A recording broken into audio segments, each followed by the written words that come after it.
How about them Irish? I can't take it anymore. I need a national championship.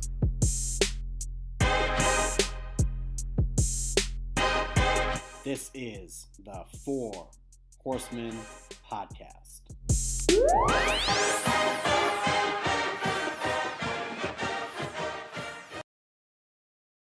The Notre Dame Fighting Irish commit almost treason by blowing out Army 49-14 this week in the centennial of the Four Horsemen Podcast.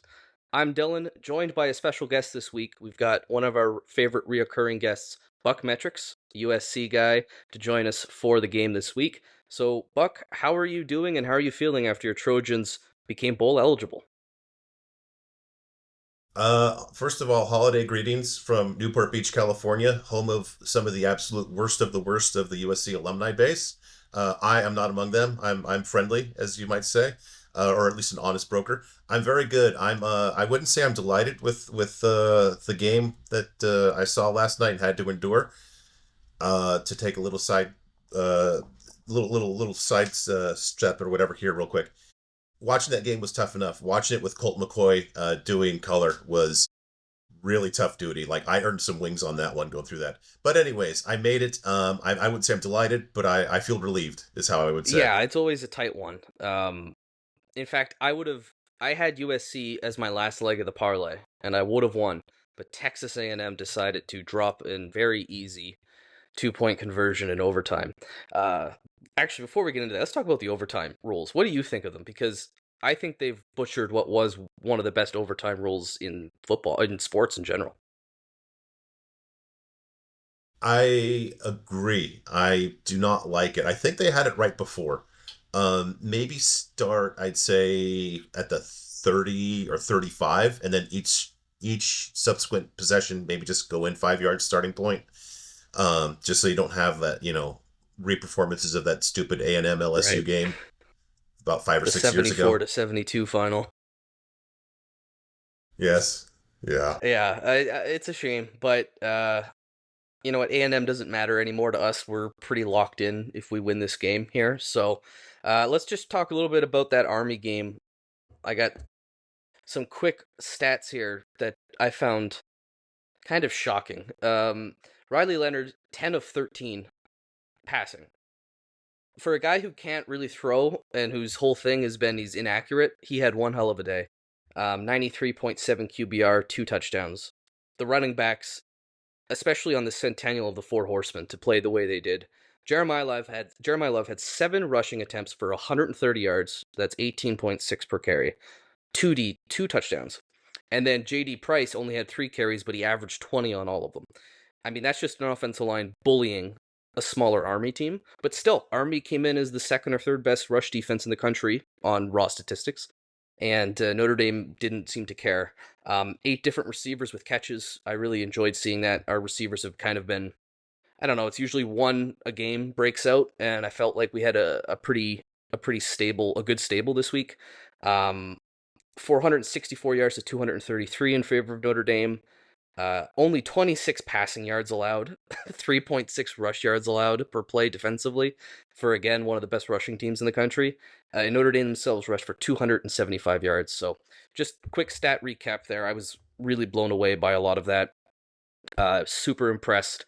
It feels like I keep saying this every week. Notre Dame just gets better and better. But what we've seen under this Freeman team that we haven't seen under Kelly teams, they are blowing the doors off of every opponent that they should. And they're not close. And Marcus Freeman's attitude has changed. I think the NIU game has been maybe the best thing to happen to us, which is a crazy thing to say 9 weeks ago, but it really lit a fire under this program and under the coach.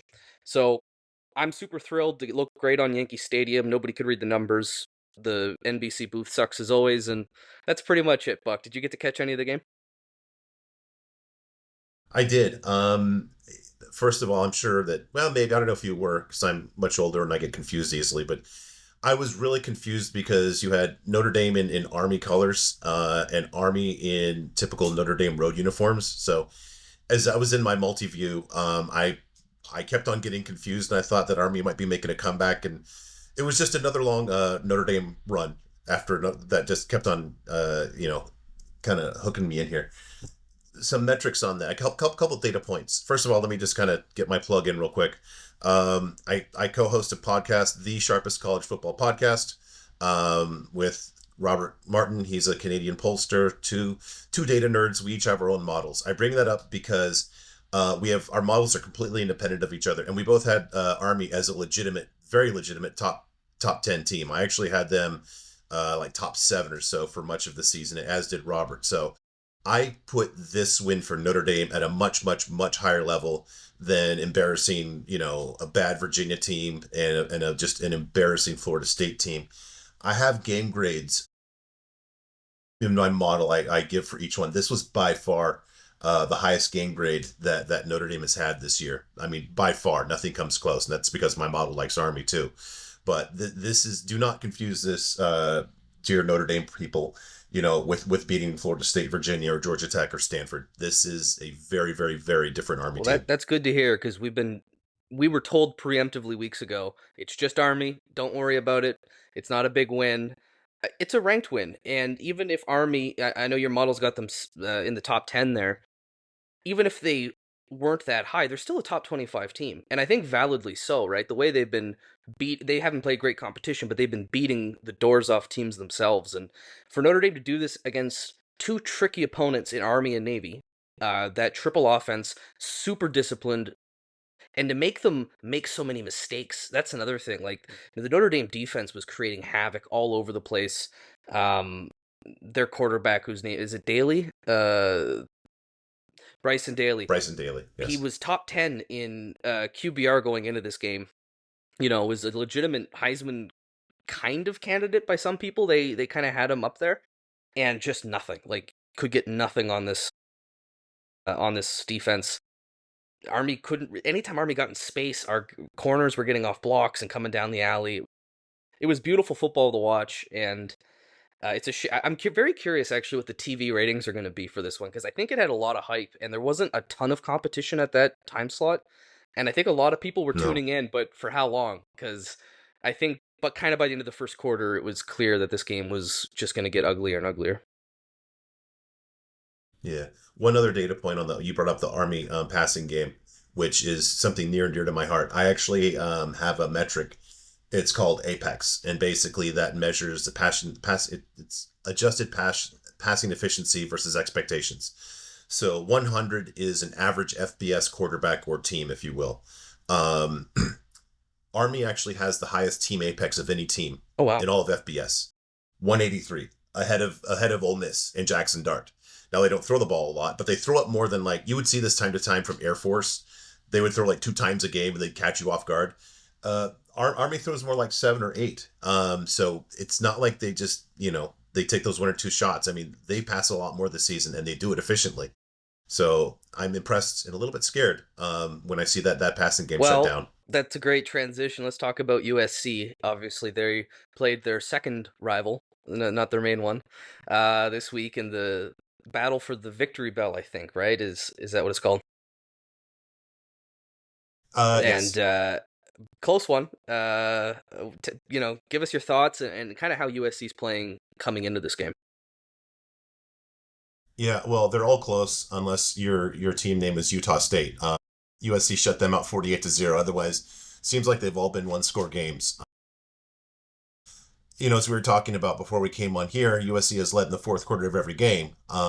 Closing them out has been a different story, and you almost saw a little microcosm of that last night in just the troubles in the red zone. Just really good movement on offense. You get inside the 5-yard line, and it's just, they turtle up a little bit, just to be honest. And it seems like they don't know what they want to do because there's no confidence in the running game, and the passing game is it's the finesse of finesse. It's just a lot of stuff, not where the big men play. I'll just say that. Well, I've been joking. USC's the best 6-5 team in the country, I think, because how many games did you choke away? Not to be rude about it, but I've watched a lot of UFC this year. I like watching USC, right? That's our partner program in many ways, and I want to keep tabs on you. And the Michigan game should have won that game. I mean, there was a really bad call that screwed you guys in that one.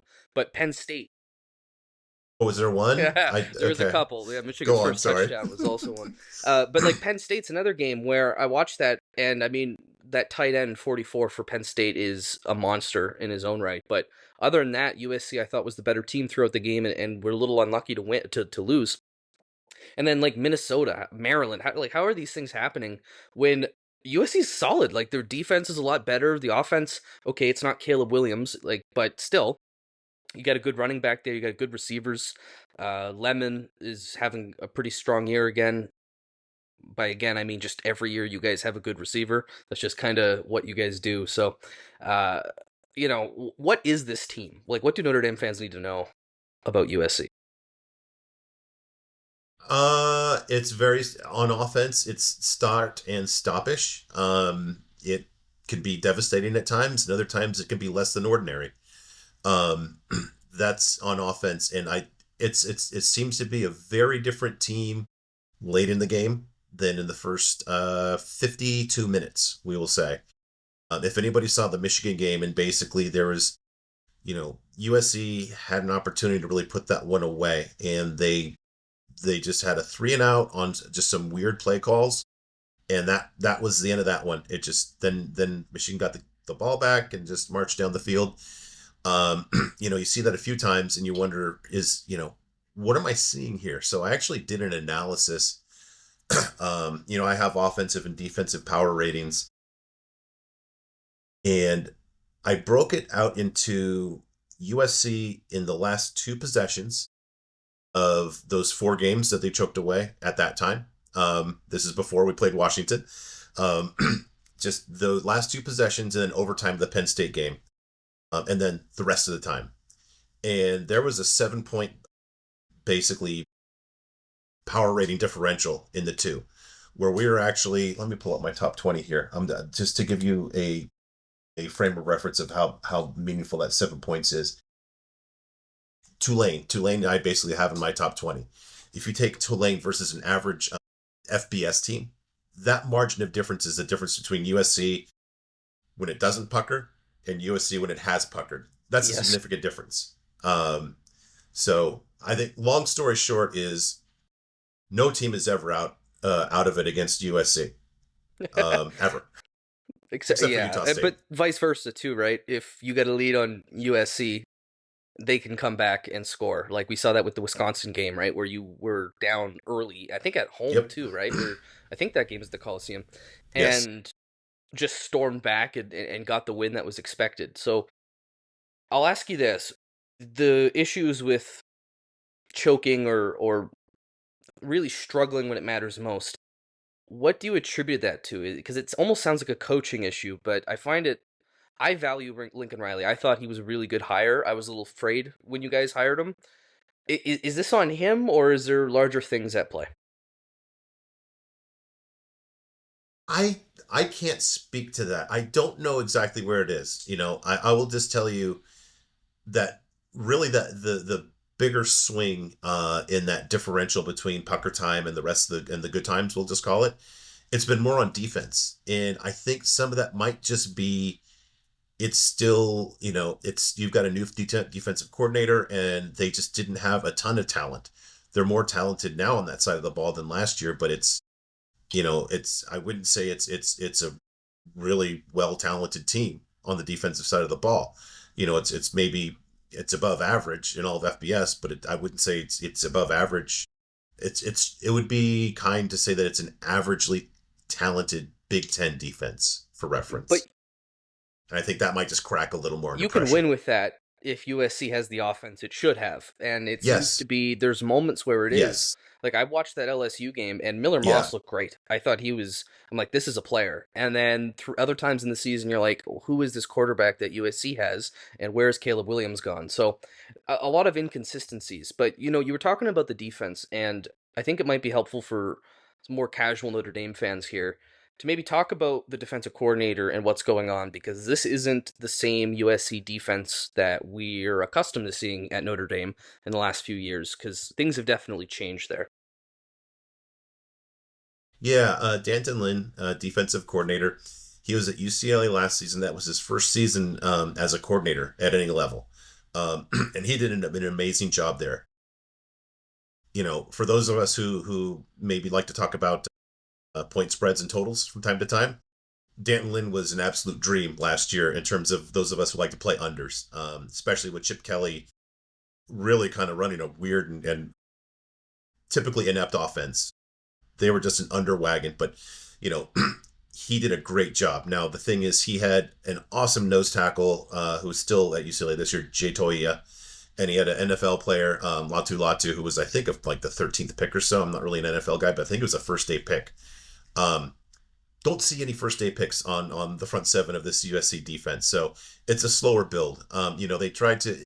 It's interesting. I forget who it was. Somebody made a good point. This is almost year one of really the Lincoln Riley era as it relates to the defensive side of the ball. That team that just got bullied in 2021 regularly, they tried to portal to where they were out of it, and they kind of learned that, most of these guys are available for a reason.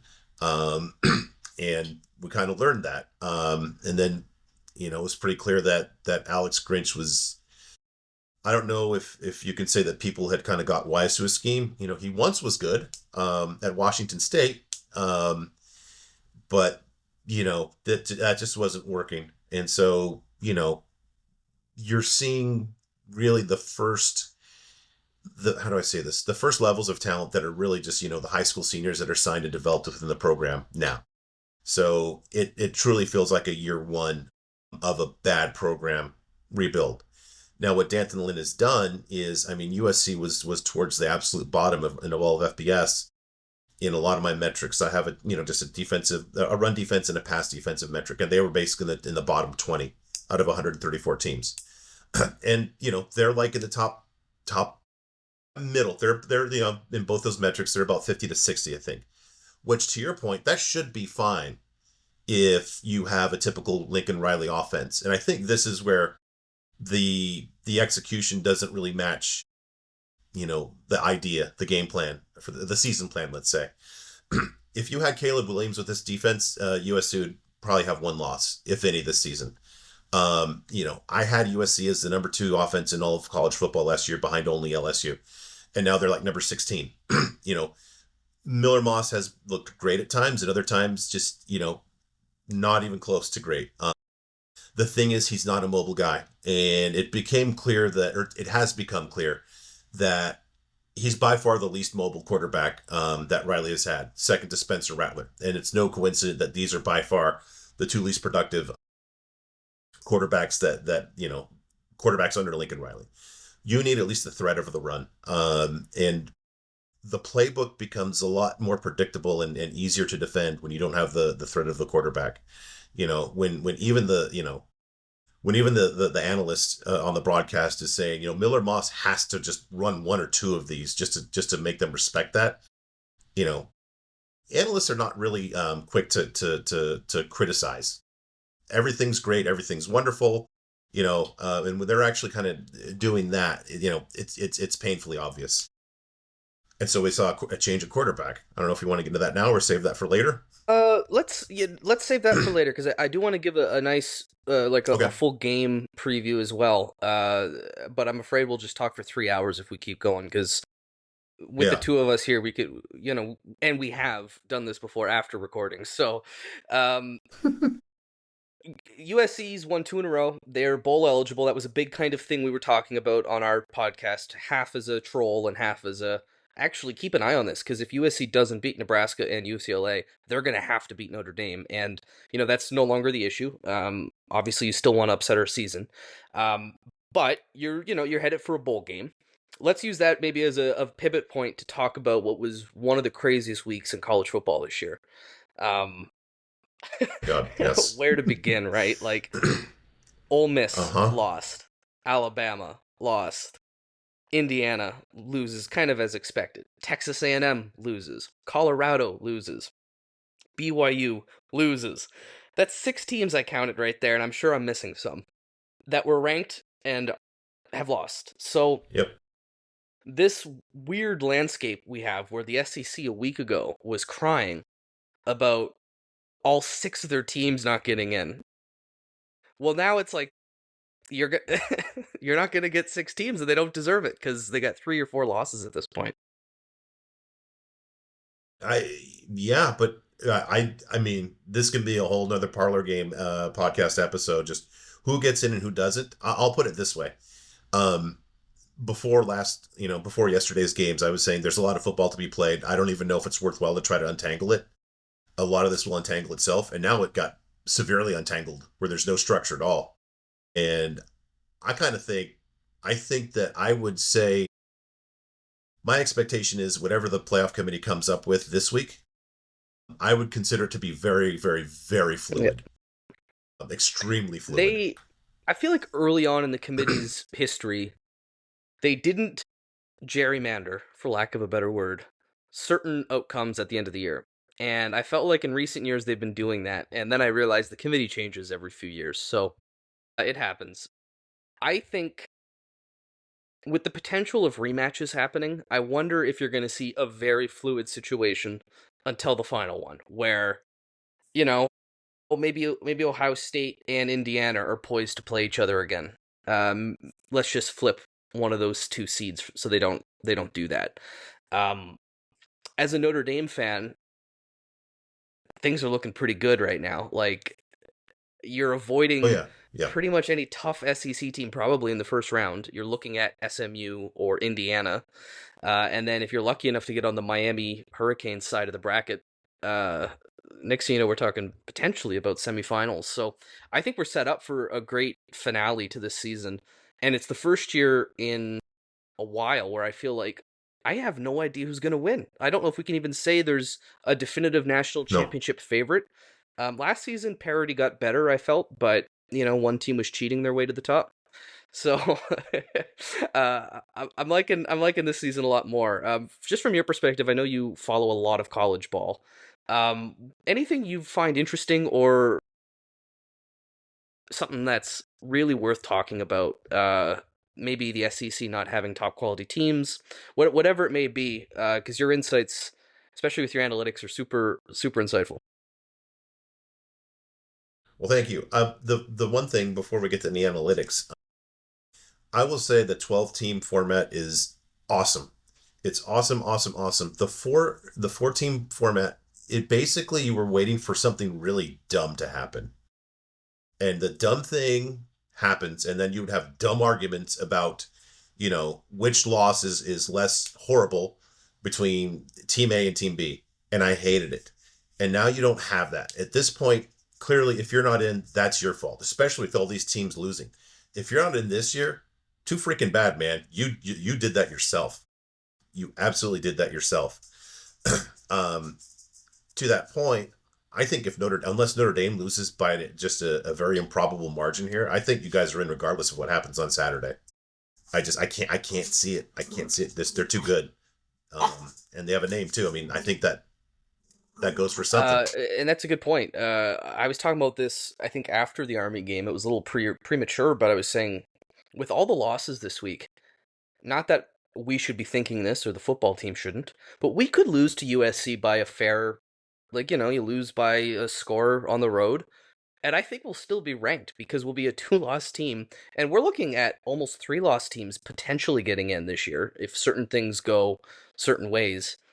So, especially Notre Dame's brand and the money that brings, there are all sorts of politics that go behind it that totally to our benefit, and we would have to acknowledge it.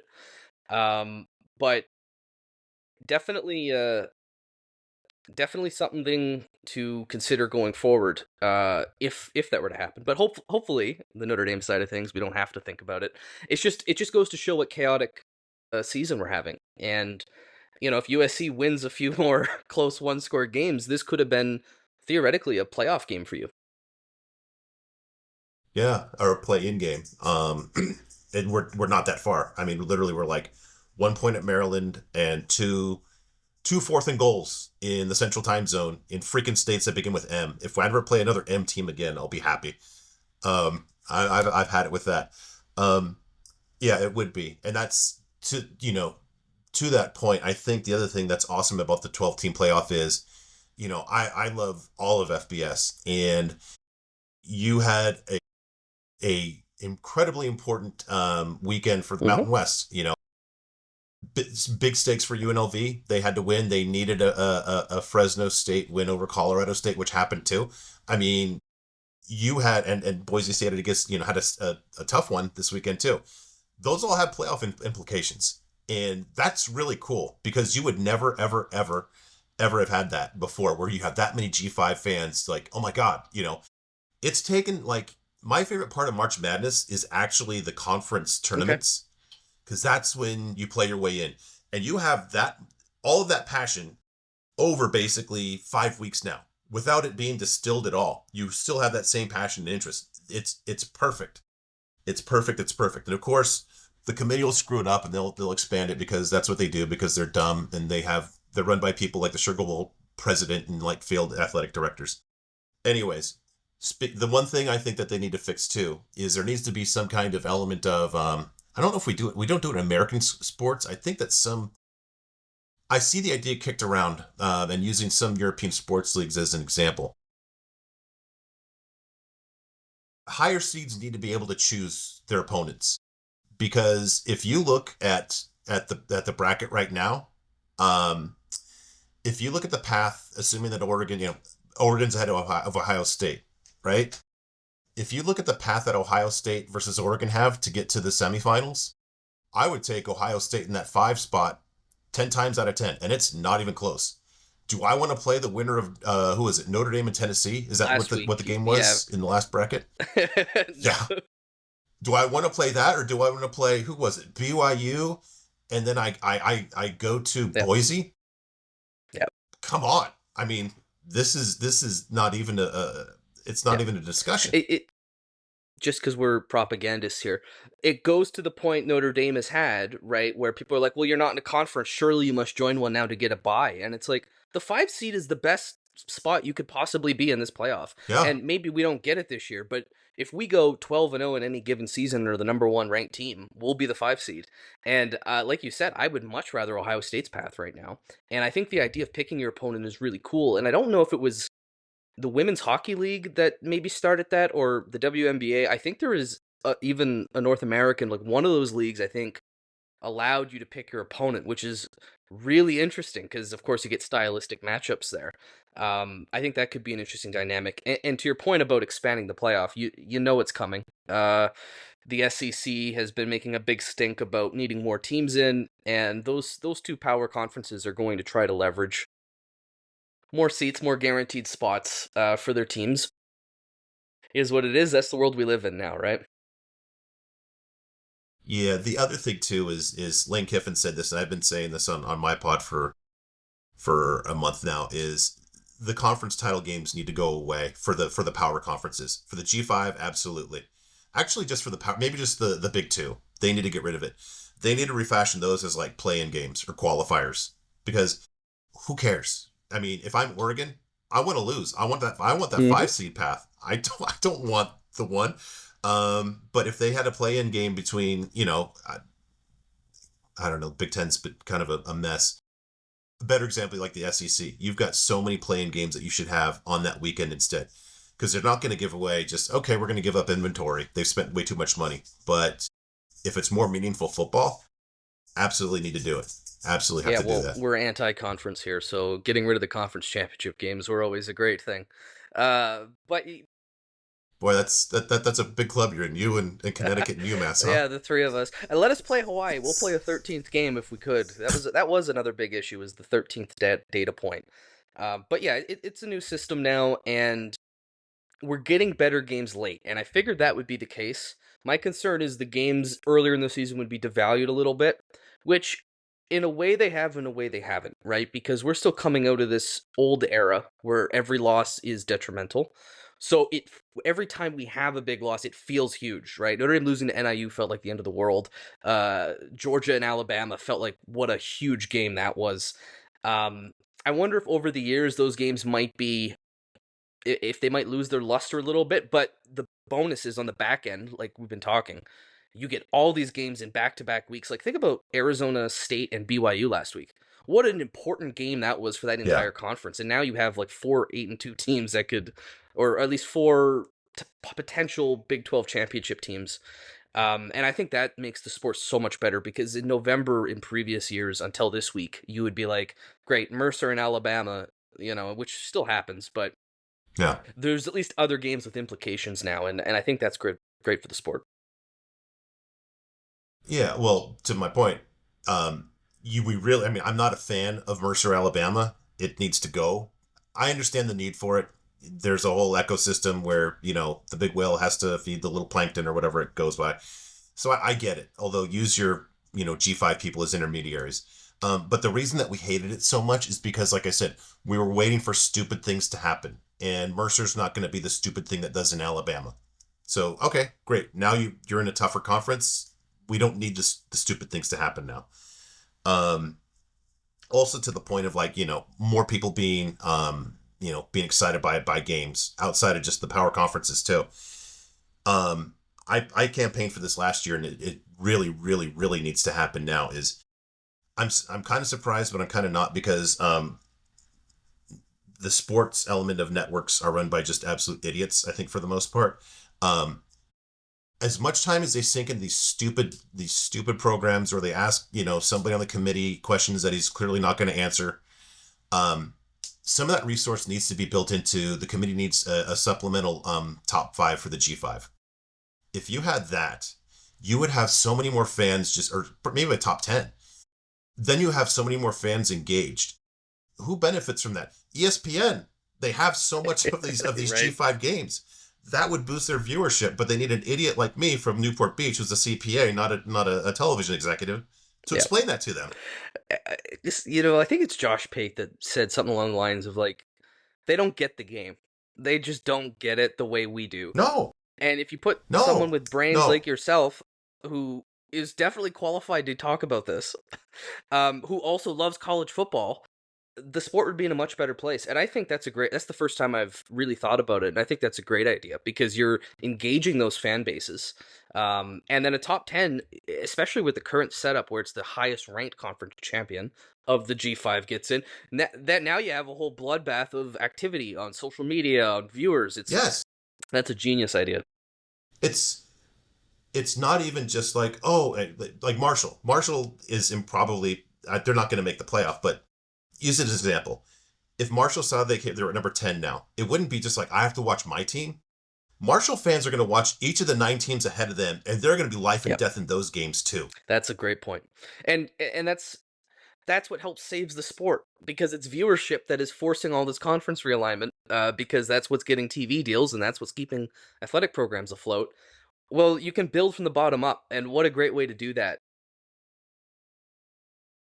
I love that.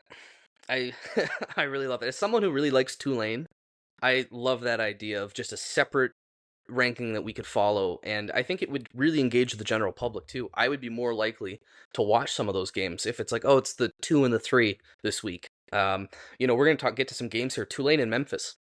Talk about games with implications, right? That's a big one, and that's a great rivalry game too. So, yeah, no, we should nominate you or hire you at ESPN or something. We got to get college football people in these positions.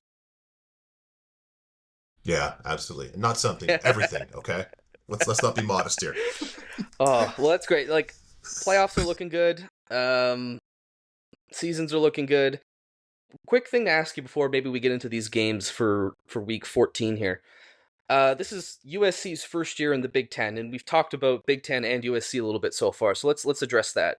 What was year 1 like? Are you guys happy with it? What lessons are there to be learned? Because I think Notre Dame fans at the very least are curious, because when you guys made that move, it definitely turned some heads, more so than anything has ever done regarding conference realignment in Notre Dame before. That was single-handedly the biggest thing to get our attention, so we're at least curious.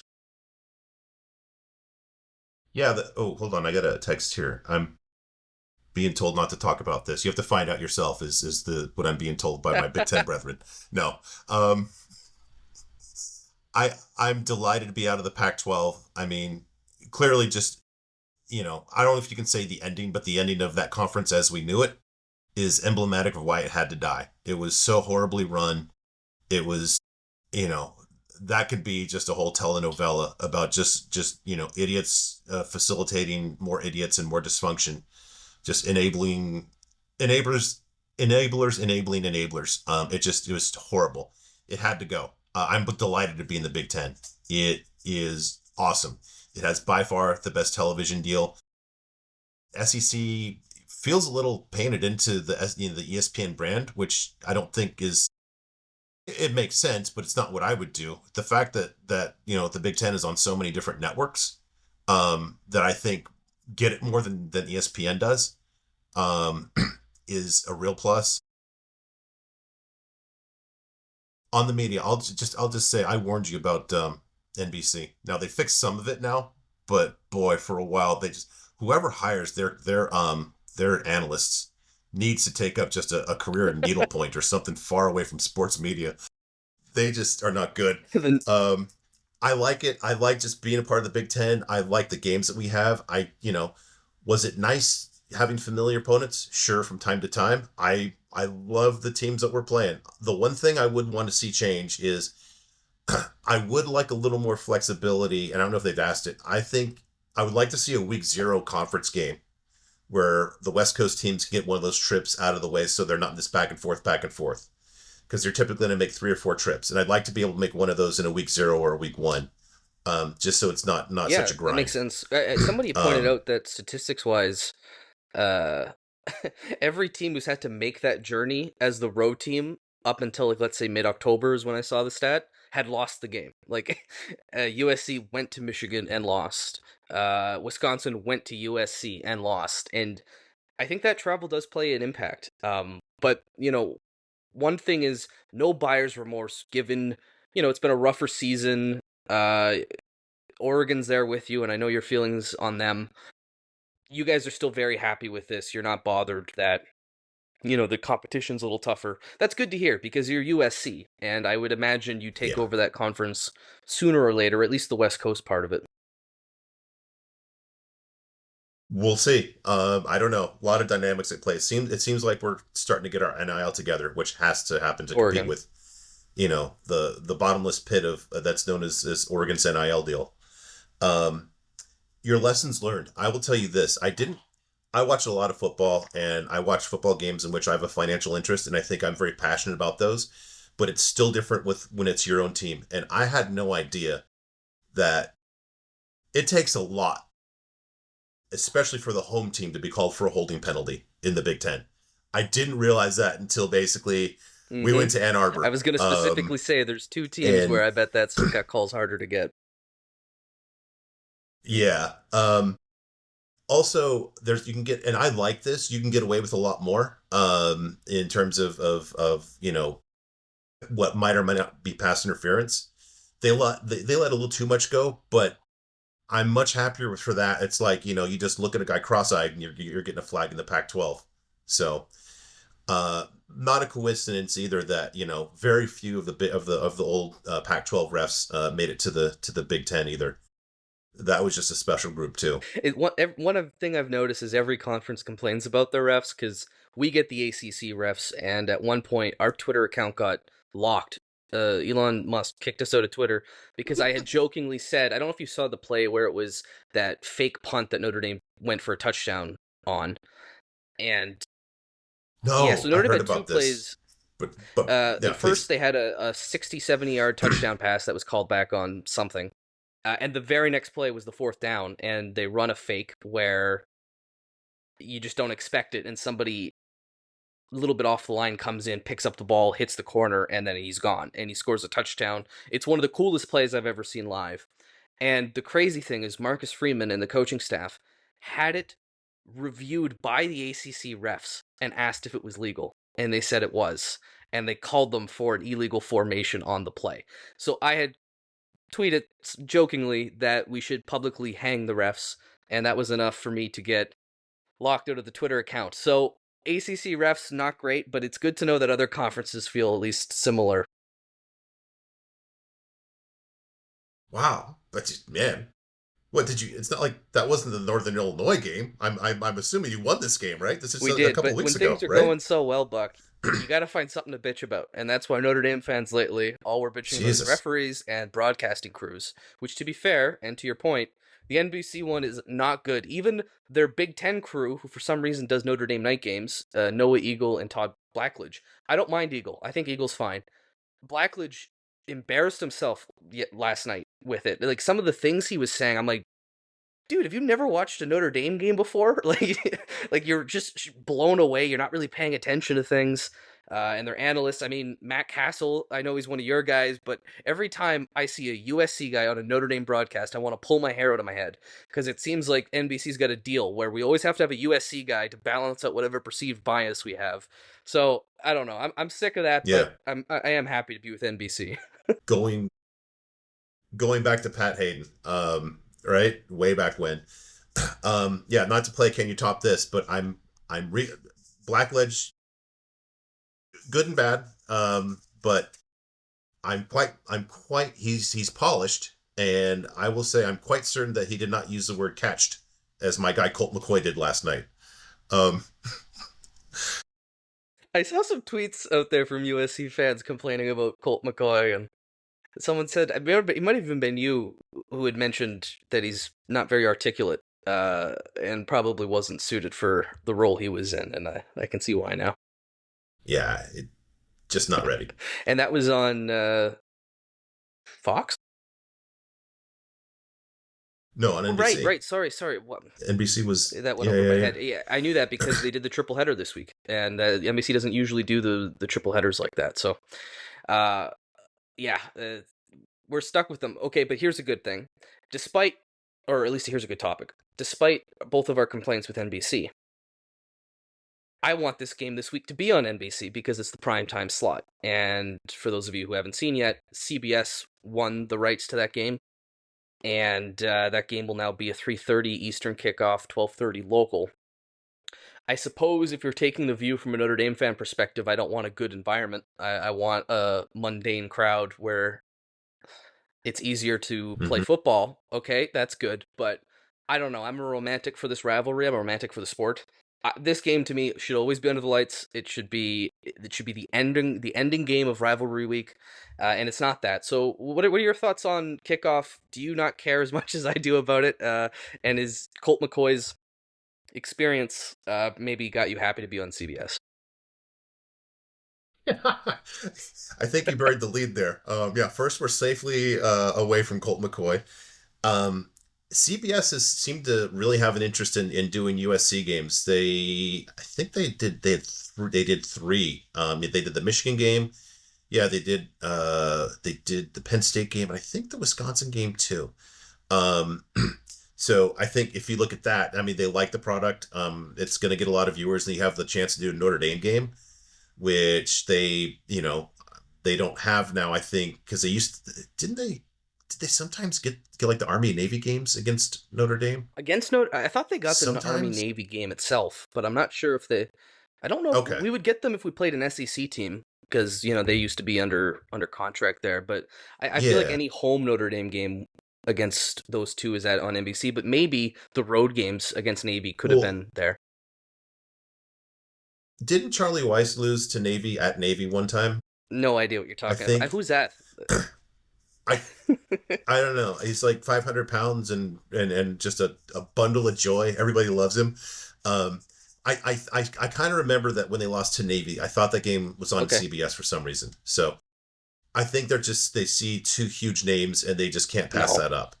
But to your earlier point, USC is actually, they've only lost one game at home. And that was an overtime game, to Penn State, who's like number 5 or 3 or whatever your numbers say. USC is a different team at home, and the Coliseum is very, very, very different at 4:30 p.m. Pacific versus 12:30. I can guarantee you that it'll be about a third empty when this game kicks off, because the Yacht Basin crowd just have to finish off their third bottle of Chardonnay before they make it over. It doesn't matter if it's 1 p.m., the game has already started. They're finishing that bottle of Chardonnay before they make the walk over to the We call Coliseum. them wine and cheese people at Notre Dame, but they're at least in their seats. They're just they tell you to sit down. That happened to me when I was at the Florida State game. A guy behind me is like, "Please sit down. I can't stand the whole game." And I'm like, "You shouldn't be here then." But I was nice. Yes. And then you saw it was like a guy in crutches. And you're like, okay, He's I feel like actually a jerk Canadian. now. I overheard him talking about Canada stuff, and I was like, "Oh, great." Um, No, if he was Canadian, he would have said, hey, can you sit down, eh? if he was really Canadian, he would have just offered to stand up the whole time to be polite. So, yeah. There, exactly. There you go. Well said. Yeah, so we'll get definitely a favorable environment playing at 12:30 local. I think what happened, I don't know if you saw this at all, Buck, but there is an article, something leaked in the last couple days. The NBC is very upset with the Big Ten because they're not getting good games, they feel. Like they feel like they've been misled because apparently Ohio State and Michigan have some sort of veto clause in the Big Ten that they don't play night games in November. And NBC gets the night game packages, and they didn't know that, which is, I think, a pretty big deal, given that those are your two like cornerstone brands for views. So I think that kind of was leaked intentionally because I think CBS got the Notre Dame game that they wanted because this game means a lot, at least to Notre Dame. Plus, it's two brands. Plus, it's a big rivalry. And Oregon Washington is going to get slaughtered by Texas and A&M.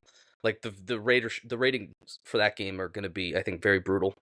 So just interesting stuff going along with the networks, and you talked about it being, the best network deal in the country, maybe even sports. I thought it was the one thing Kevin Warren did really well, was getting 3 network partners. But you're starting to see maybe the cracks show up a little bit. So that's just kind of interesting drama underlying this game because we didn't know when kickoff would be for the longest time. I don't know. You and I were talking about this. You would think they would have like lawyers that would like do diligence on something like this and understand this, right? This surfaced a while ago because I thought wasn't last year didn't Penn State play Michigan State at Yes. Ford Field just for that same reason on Michigan a Friday. State gave up a game for NBC because NBC didn't realize, like, I don't know. And so that was a year ago, but it's interesting the article came out recently, and I think it had to do with those two networks fighting over our game, because, why wouldn't you? Yeah, that makes sense. But you know what? If you're so worried about viewership, don't hide games on Peacock, you jerks. Okay? That's true. Yeah, we only get one game to We only give one game to Peacock, which, I'm fine with. Speaking of NBC, I got so many ideas, I'm almost losing track of them. One thing, I'm sure maybe we've talked about it before. I think there was a universe where USC goes independent based on all that Pac-12 drama. I think that was a possibility, and if that were to happen, or if that would have happened, I could see a world where Notre Dame and USC would have packaged each other's, like, bundled their content together and sold it to NBC and split the profits and probably make more money that way, because every 3:30 and then primetime game would be those two. And I definitely prefer that universe because it means we still have conferences together. But it's fun. It's fun to think about. Yeah, I think the real reason that never had a chance was because, if there was a messenger on that on USC side, it was Mike Garrett, who everybody just laughed at. I mean, nobody took that guy seriously. It's funny how individuals play such a big role in these things. Like, you just kind of assume things are well-run operations, like, the NBC Big Ten deal. You think somebody would have had the foresight to look into that. And it often comes down to just one guy making a mistake, or just one incompetent person at the wrong position at the wrong time. There's a rumor I want to ask you about, and if you have no comment, that's fine. But I had heard that USC said no to Texas coming into the Pac-12 once upon a time. Is there any truth to that? I have no idea. I really don't know. That's I don't know. It's kind of hard to imagine. I'd put it this way: the only justification. So that would have been when Mike Garrett, I think, was still running. Or no, I don't know if it was or wasn't. No. That was Pat Hayden. So it might have, if it was, I think maybe the origin of that thinking would be something like, oh, this is what Larry Scott wants. Screw him. I'm voting no on it. Okay, I just wanted to get that out because I am in some realignment circles, so I wanted a USC fan to maybe opine on that. But yeah, so Yeah, I mean, USC doesn't back away from, from they love teams like that. Now, we are the club of one now since you guys played Tennessee Tech or yeah, whoever it was, or Tennessee State.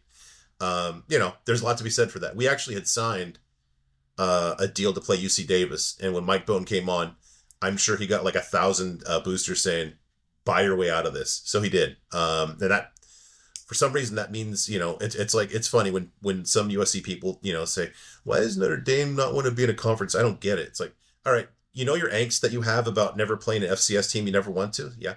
Well, imagine that's like a lifestyle. Okay, it's like every day that you're a football yep. being. It's that important. But that's that important Yeah, to us. and what I will say is, we lost because that was a big thing for us too. Is we've never played an FCS team.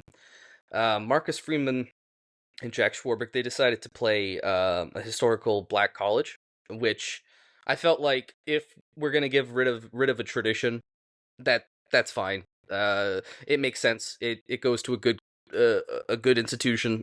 Makes a lot of sense in that way. But it's true. You guys are the last team to not play an FCS team, and I think that's cool. And I think the fact that neither of us have names on our jersey is cool. There's some old school traditions.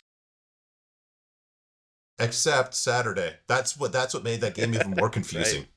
The nameplates that nobody could read. I, And in Rudy somehow. Like, now, have we talked about this? Did that team actually Absolutely have not. nameplates, or was that just like a Rudy That thing? is a small budget Okay. movie, just kind of doing what they could. I mean, have you ever seen the scene in Rudy where he comes out with these white pants? I think it's for training practice or something. It's like nobody else on the field has those white pants. That's never been a thing, and then for some reason in that shot, he's got these white football pants on. Great movie, but not the most accurate. Okay. Well, yeah, I don't know. Then somebody suggests to Ned Beatty, hey, the Purdue game's on. I think there was only like 2 games a week on at that point, Yeah, like literally for the entire weekend. but uh, I think Notre Dame was playing USC that week, so I think you guys made it into the movie that way. I was watching it recently. There was a Okay. USC reference, and I was like, "Look at that! The writers know who to sneak into this movie." I mean, we're in Die Hard. Yeah. USC Notre Dame is being played. The security guard in that movie's watching it. Now it makes no sense because that's Christmas Mm. Eve. So again, you know, playing with history a little bit. The Godfather Part 2. When they go see Mr. Roth in Cuba, he's watching Notre Dame USC.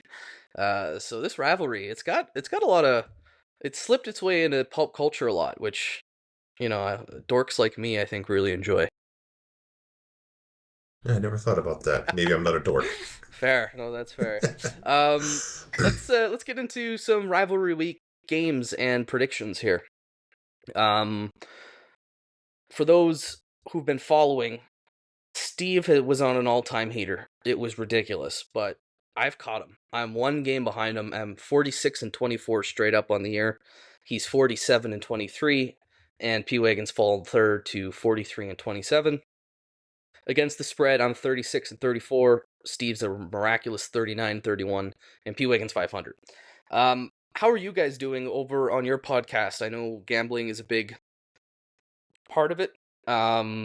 Obviously, that's what your models are addressed for. So, how are the models Yes. doing this year? Are you better than us three idiots here just picking teams? I think this is where I go no comment. No, I'm joking. Um, yeah, for the season, we have like I said, Robert has his own model. So basically, there's 2 areas of play. So we have the dual model plays. So that's where my model and his model agree. So we are 59-41 Wow. against the spread, which is nice. Yeah. Then my totals not doing so good this year, just 37-36. I don't play sides unless they're confirmed by Robert's model, but lifetime since we've been tracking for the podcast. The dual model plays are 139 and 92, and the total plays are 156 and 92. So add all those all together, that's 18% ROI. Wow. So I don't know if anybody wants to like listen to, I don't know. It's not as laid back as your pod, but it's a lot more sarcastic and a lot more making fun of like really, I don't know. Imagine when we're talking about TV executives, but about specific coaches who do really dumb things. That's about half of it. Then the other half is like really hardcore, like, what do the metrics say and how are they differ from what the models might say, and we just hash it out. So that's what we get to on our pod. But I Well, appreciate I you know a asking. lot of Notre Dame fans like to put wagers on games if their state allows it, and a lot of people out there do like analytics. So again, plug your podcast away so people listening can go find it and make some money. Yeah, so I guess the easiest way is to follow me at Buck Metrics, BUCK Metrics. Buck Metrics, in homage to one of my favorite Trojans of all time, the great Buck Allen, from the mid tens, if you will, mid teens, if you will. Follow me and you'll see the Sharpest College Football Podcast. I try to do a hashtag for that. Whenever we promote it, we do a part one where we look over the prior week.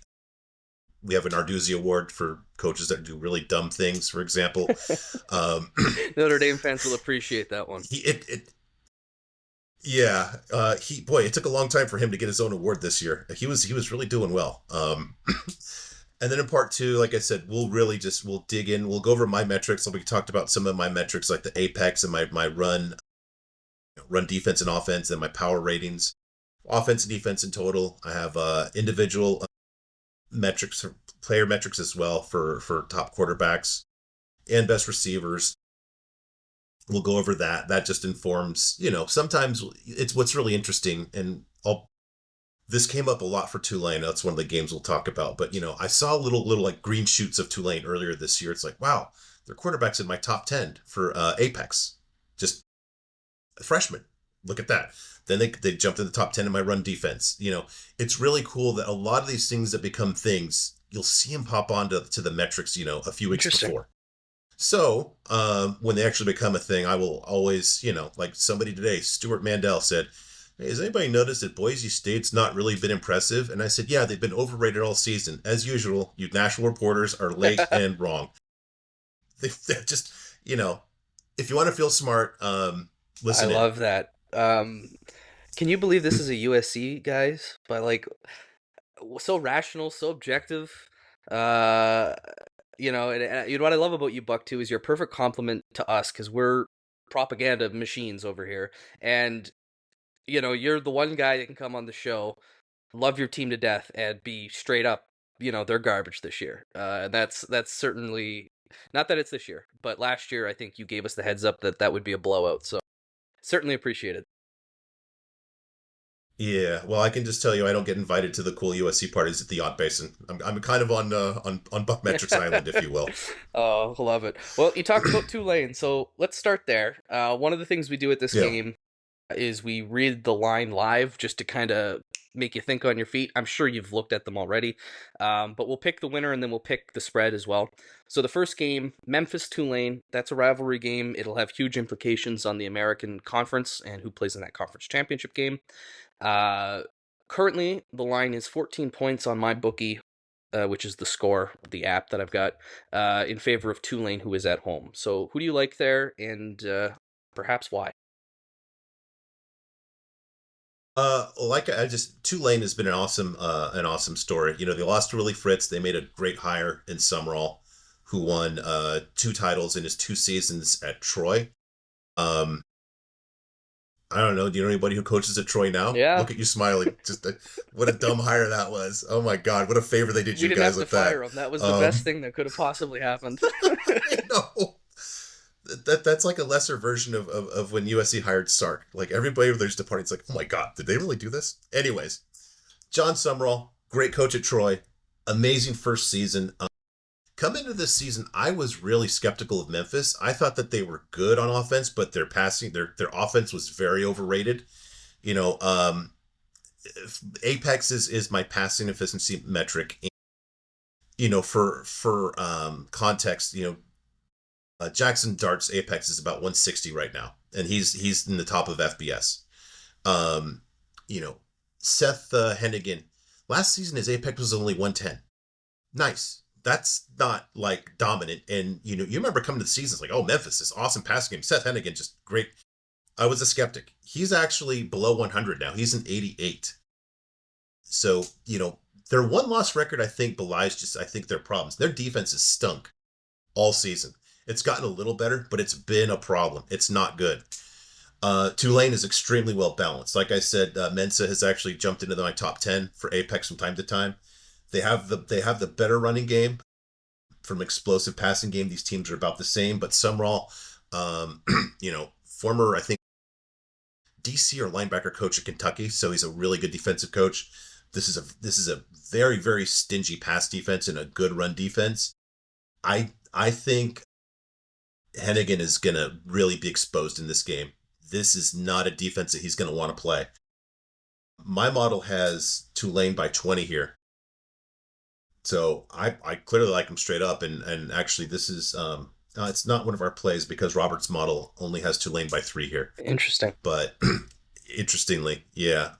So I'm disciplined so that I won't be playing it. But this is, I feel very, very, very strongly about Tulane here. I think Tulane probably, since Army's kind of, pooped away their chances, I think Tulane's really probably the best team with a chance to actually win a playoff game. Yeah, and from the G5. Well, and they gotta catch Boise State in those G5 rankings to sort of get in there or make it as an at-large, which they're not. That's not out of the realm of possibility.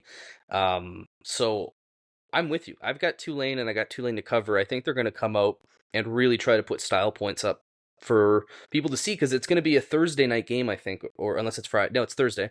So people are going to be watching, and that's going to be a great exposure for them. So I don't have much more analysis to give. You clearly know way more about these teams than I think pretty much everybody. So we agree on Tulane. Let's move to the game. Of course, the one that Very is obnoxiously called the game that is ripped from Harvard Yale. Michigan is going to the Horseshoe to play to play Ohio State. And that game is currently on my line here, 20.5 points in favor of the Buckeyes.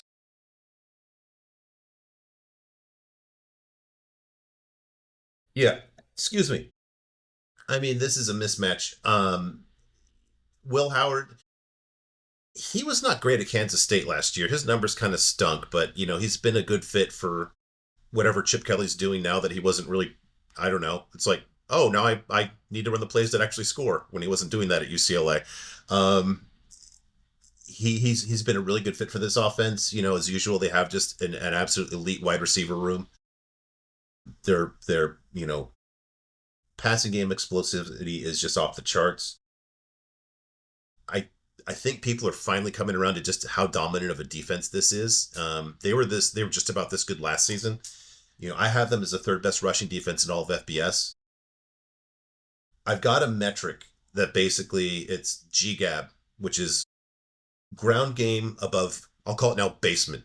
It used to be Boston College, but Boston College has fixed being the basement. So it's basically how many yards per game I'll say it offensively. Offensively, how many yards a game are you getting more than the basement team does? Your replacement level offense. Okay? So low is bad on offense. Defense, you want a low number as possible. So they're basically holding opponents to 6 ground yards per game better than like what your absolute worst offense in all of FBS would do. So literally, you just see a team that just, they have that one game where they can't run the ball. They make every single opponent look like that. And then they have a very stingy passing offense. And then you go, to the other side of the ball when the defense is on the field for Ohio State. And you have probably, aside from, I'd say Stanford has probably played their way out of this. Michigan and Stanford were 2 of the absolute most inefficient passing offenses. And it doesn't really matter for Michigan who's in there. They stink. They have one guy that can actually do something, Colston Loveland, and he's been kind of in and out. But all their quarterbacks stink. I don't know if it's, I'm curious. I'll put it this way. I'm not going to in 1 year just say I'm out on Sharon Moore, but I'll say this. It's pretty clear that there's a difference in taking over a team that's got the Harbaugh DNA throughout it and just winning 5 games at, varying degrees of tough, and building that yourself. And you're seeing that. I don't know if he can basically build it from the pieces that he's been left. Even if, he's got that Underwood kid that's committed. I'm not encouraged by what I've seen. Now, he hasn't had a lot to work with, but it's to be determined on Sharon Moore. That's the whole game right here. I don't even care about the Ohio State offense. They're good enough. Michigan's got a good defense. Their run defense as late has become elite. Although playing Northwestern will do that as they just did. That they got a goose in their numbers. So I've got Ohio State by 28. Roberts actually got this by 19, which is no play for him. But there's only 3 or 4 teams that are elite on both sides of the ball, and Ohio State's one of them. So pretty easy call for I'm me with here. you on Ohio State. I think this is going to be a big time revenge game after 3 years of what they view as an opponent who should never beat them, because they hadn't for the longest time, embarrassing them 3 years in a row. However, and take this with a grain of salt, because I've not been good. I don't have a good pulse on Michigan this year. I have a great pulse on USC. I think Michigan's going to cover. It's a rivalry game. Those games to me make everything. I know that's such a cop out, but I think everything changes in those games. And I think if Michigan get the run game going, they can bleed the clock and kind of keep that scoreline close. So I'll take the Michigan cover, but no doubt I've got Ohio State winning. I expect it to be a blowout, whether it's by 20.5 points, to be seen. But I think they'll put Michigan back in their place, so to speak. And this Notre Dame fan's pretty happy to see it. So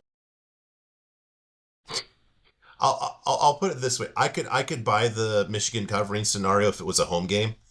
I think that's going to be a pretty big difference here. And I can't see, it's not just a matter of Ohio State. Ryan Day has been hearing it for so much. I do not see him taking his foot off the pedal until there's like a minute left.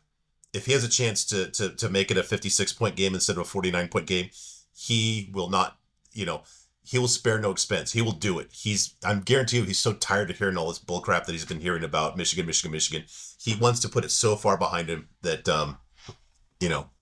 I don't think there's any risk of him taking it easy. That's very fair. And I think maybe it's a personal bias of mine, but I get nervous with high spreads, like with large gaps.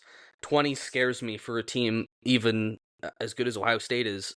For a Michigan team to beat 20-point underdogs is that just makes me nervous. So that could be my own bias there. But hey, listen, I hope you're right on the spread, because it would make great watching, and it's the one time a year I will cheer for Ohio State, because I don't know if you've had to deal with them yet, Buck. I know you haven't played them, but their fans are the worst fans in all of college sports. Maybe in all of sports. It's like Miami, but more of them. I think there's a bit of Oregon snobbery as well. But it's just the rabid. Snobbery about what? About no national championships? What's that line you guys have? Like 3,000 university combinations, 0 national championships? It's funny. Just talking about Oregon for a second, because we both. Well, I know you don't like them, and I'm kind of neutral on them. 2 Oregon fans got onto our podcast, like they messaged our podcast account, or they tweeted at us. One was shitting on USC, and it was saying USC doesn't, like, we're talking about primetime games, and like, why does USC even belong on TV? And I'm like, listen, the only one who could talk shit about USC is us, So I made the point. I was like, what a surprise, an Oregon fan doesn't know anything about tradition or history. And then another one came at me saying, like, you lost to NIU. And I was like, you guys took a 50% discount to get into the Big Ten. I don't want to hear shit from you guys. So, yeah. Exactly. So, yeah, I know Oregon fans can be pretty annoying. Ohio State fans, the absolute worst. Michigan as well, but we have a particular hatred for them. Anyway, that's my Notre Dame bias take on these fan bases. Let's move on to the state of South Carolina, which I think is probably maybe the most interesting game this week. I don't know, maybe the Texas game, but this could be theoretically a college football play-in game. I think more so for South Carolina than Clemson, but you have the Gamecocks going to Clemson, and the Clemson Tigers are 2.5-point favorite. What does your model say? Because I'm very curious if we view this one the same. my model has this 23 to Wow. 23. It has this dead even. Yeah. Now, going back to like, you kind of see these trends within my numbers before they become a thing. Um, I had South Carolina top 5 defense by about the second week of October. These guys are just the nuts on defense. They have it. They have it. They have it. I think they're like number 3 now by my numbers nationally. Unfortunately, that doesn't translate to unders because they have really weird ways of scoring touchdowns, like off pick sixes and throwing pick sixes and stupid things. But different discussion. Clemson, I just don't know, man. Just they're boy. We're 11 games in. It's like still to be determined.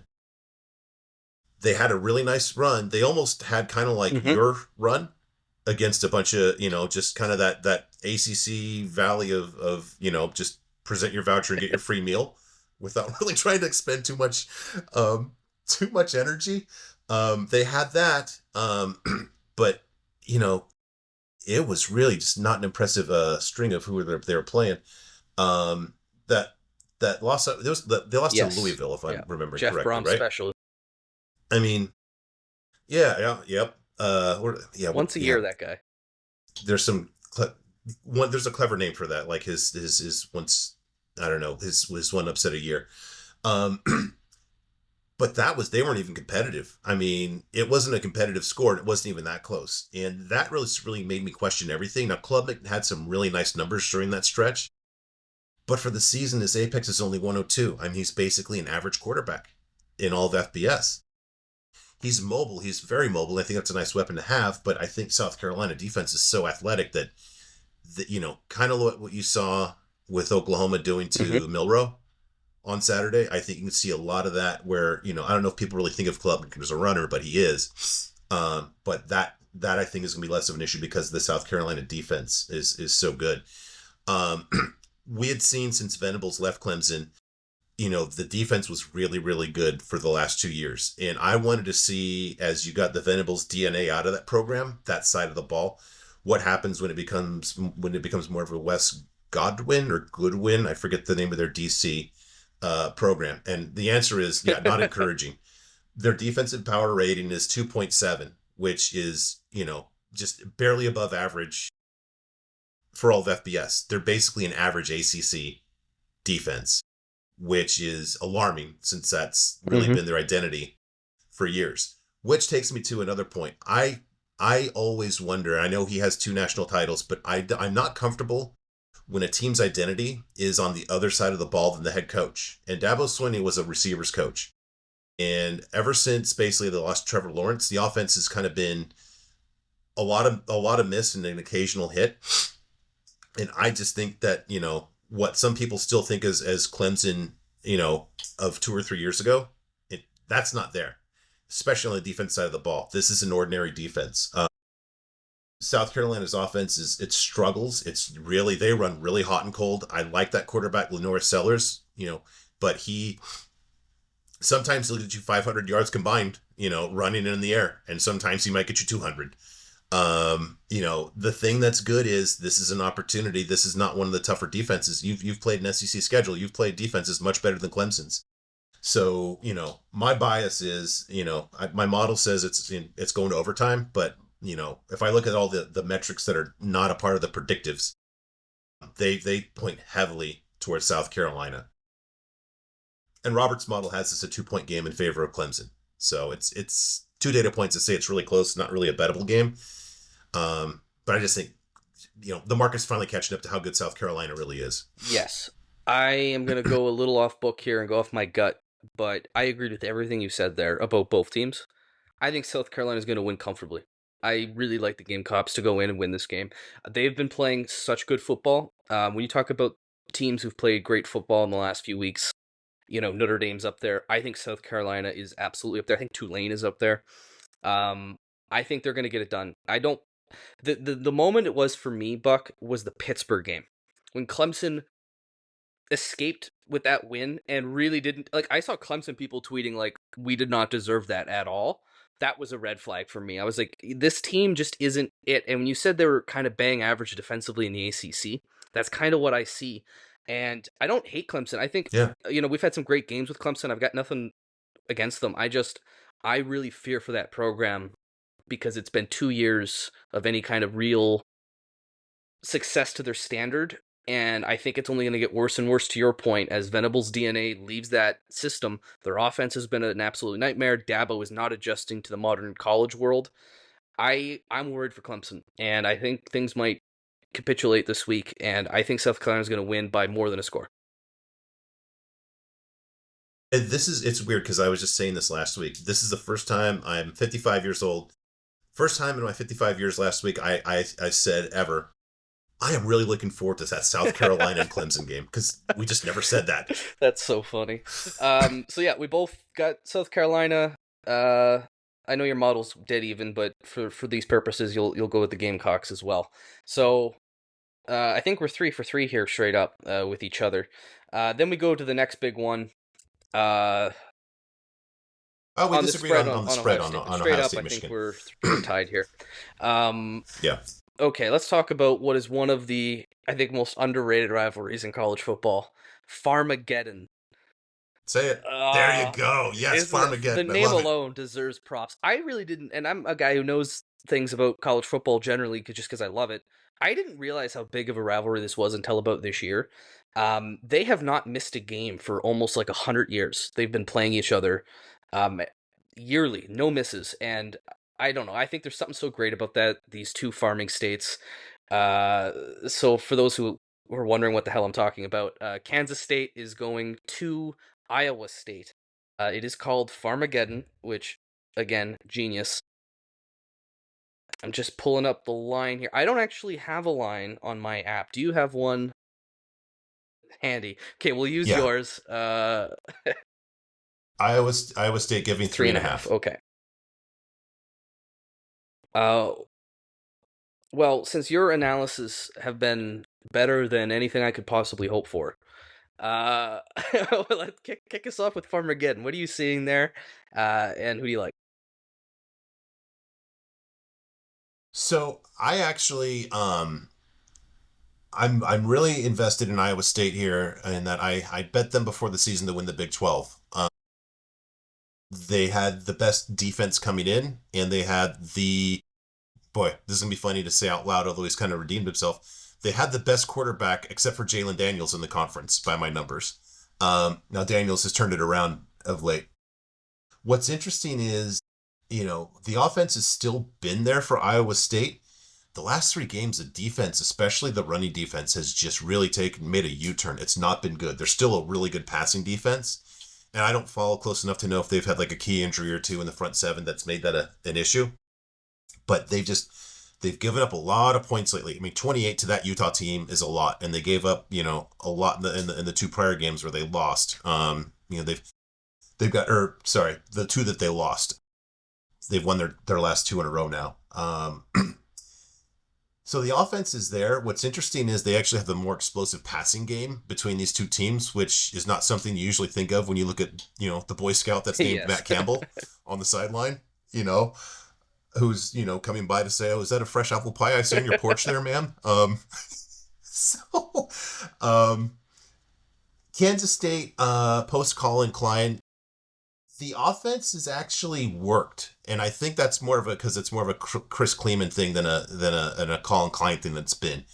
But the passing game has not been as awesome, and I think that might just be kind of what Kleiman does. It seems like once every few years he has a dynamic passer, but otherwise they just they kind of just do their thing in an inefficient manner. So their apex as a team is 89. They run it better than Iowa State, and I think, if I'm just breaking this down, that concerns me as somebody who wants Iowa State to win this game. I need them to be alive on that Big 12 ticket. Good running offense for Kansas State. They jumped into my top 20 offensive power ratings for a few weeks earlier in the season. That's been the weak point of the Iowa State defense as of late. Really good run defense for Kansas State, but this is probably where there's a case to be made for Iowa State. Kansas State pass defense is not that good. Defensive apex of 104, so they're like below average. They make opposing quarterbacks look better than an average quarterback. And you do have Rocco Becht in that, that more explosive passing game. But going back to the Kansas State offense, they're the best. They're the best squad on this team. Offensive power rating of 6.1, better than the Iowa State offense, and better than both defenses here. So a lot of mixed signals. I throw it all together in my model. This basically comes down to the home field advantage. My model has it 30-27 in favor of Iowa State, which makes sense. I mean, a lot of kind of like crosswinds here in this one. Robert's model has Kansas State by 10. So I might talk about this with him and just explain the facts of life to him on my podcast and say, you're wrong, buddy. So safe to say, Cyclones, but you'll take the cover or you'll take Kansas State to cover the 3.5. Yeah, I guess I don't really like to, but yeah, for this purpose, I will. Fair enough. Yep. It's funny, you give way better analysis, but there's always like a nugget in what you say that is what I was thinking. And for this one, my great analysis was the home team's going to win. So I'm taking Iowa State. I'll take Iowa State to cover just because 3.5. I mean, why not? I'll go 30-26 or something like that. But I think it is going to be a close game. It'll be one. It's a shame it's the same time as the next game because I would like to watch it throughout because I'm a sucker for good rivalry games, like Tulane Memphis. The first thing I saw was like, that's a rivalry. I want to watch that. That's going to be such a great game. Let's get into our last one here. And thanks again, Buck, for coming in and doing such a great job with your insight and your analysis here. I think this is going to be really appreciated by the listeners at home. So we'll head to the big one. Texas at Texas A&M. I've got a 5.5 point spread in favor of the Longhorns here. This game is played at Kyle Field, and it's been a long time since these two bitter rivals have played. So we were talking about this a little bit pre-show. What are you thinking on this? So the first thing that stands out to me is Texas has been my number one rated defense basically from the very first power ratings that come out after week 4. So literally the very first set of ratings, week 5, they're the best defense that I've had. And they have been every week until this week. And they slipped to number 2. But they are just as elite as it gets on that side of the ball. Just exceptional on the defensive side of the ball. I really see that as a problem for Texas A&M in that they seem so reliant on the new quarterback, Marcel Reed, just being a magician. And this really seems like a luck runs out kind of game for him, where this is a really athletic defense and they're very sound and they're really well coached. And I think a lot of the stuff that he was able to do against Auburn, that's not going to fly in this game. It's a home game, so maybe, I don't know, maybe Texas is a little freaked out, but I think that might affect them more offensively, and we'll get to that in a second. But this defense is unlike anything that Marcel Reed has seen. This defense, their defensive apex is 12. Wow. So if you think of like the worst, they make every quarterback that on average, every quarterback that they've seen is worse than Michigan's passing game over the entire season. In the SEC too. That's severe. Yeah. It's severe. And they're really good against the run too. I can just see it's when you have a quarterback that's freaked out, you prefer to have a running game to kind of take the pressure off. It's not going to work. It's not going to work. The A&M defense is better of late, but its power rating's a 2.5, and that's kind of like the Clemson defense. Okay, it's there, it's functional at times, but it's not going to stand a chance against this amazing Texas defense, especially with a freshman quarterback. Especially with a freshman quarterback who is stuck in that insular hell of College Station, where he's been hearing basically probably for 2 years about why he's at the greatest university in the world and they're going to beat Texas, and there's no way they're not going to lose to Texas because Texas is evil and stupid and they have a cow mascot that they want to impale, and on and on and on with all the craziness that is College Station. I think that probably does not help him mentally in this game. I'd almost want to be a road game if I'm that kid. Just so I'm not, that just feels like that could turn kind of ugly for a moment there. The one concern I have is Quinn Ewers. I actually just updated this stat. So on the season, his apex is 119, which is good, but that's not really what it should be for a Sark There's offense. also an injury concern. And I don't know if you saw that. I was going to bring it up. Oh, okay, that's where I'm going, because there's a real thing here. If I can just find my notes in my 72-page deck here. Here we go. Before the injury, Quinn Ewers' apex was 131. That's very, very, very good. That's what I want from that a quarterback in a Sark offense. Post-injury, it's 88. That's below average. That's a concern, and that's over enough of a sample size where it's not just like, okay, he played a tough defense and this and that. I mean, he was an 82 against Kentucky. Let's not forget, as you guys know, Mike Elko is a brilliant defensive mind. That's my one concern here. Now, if I can just go into just degenerate gambling mode for a second, you throw that all together, and this is by far my best underplay of the week. You're gonna have a big defensive battle here, but setting that aside, we go back to the metrics here. I have this 27-16, so my model likes this under as well. The total is 49, low scoring game. Robert has it 30-10 in favor of Texas too. Just we've got two models that are saying A&M is going to struggle to score more than twice. I have nothing to contradict my model. Just as you say, watch out for the Ewers injury and just I would just say longer term, watch out for that as it relates to the playoffs, because it's not getting better, and that would really concern me as if I'm a Longhorn fan. So I'm gonna go against the model, and I'll give you three reasons, Wow. and I'm sure I'll be wrong, but this is where I'm thinking on it. One, Ewers has got an injury, and in conjunction with that, Texas A&M's strength in their defense is their pass rush, and I think they can get to that quarterback, and I think they can make life a living nightmare for Quinn Ewers. Second thing is, you talked about Reed being a magician, and very well likely that could run out, because this is a great, great, great Texas defense. However, and maybe this is to traumatize Notre Dame fan, but running quarterbacks, I think, can give the best defenses just problems. And as good as Texas's defense is, I can see Reed doing just enough Superman stuff to sort of get an advantage there. And, it's interesting hearing you talk about Texas's underlying analytics, because I kind of tuned out of Texas this year. Looking at their resume, they haven't really beat anyone super noteworthy, and they lost to Georgia. So I didn't really value Texas too much into it, so that's also playing a factor into my decision here. But here's the third thing. Would you agree with me that Texas A&M has the head coaching advantage? Oh, so clearly. Yep. I like to, in very close games, I like to go, better quarterback or better coach or something like that. But I think Mike Elko is the shit. I think he's a great, and I mean that in a good way, I think he's a great head coach. He's a defensive mastermind. He caused Notre Dame a lot of trouble in his first game.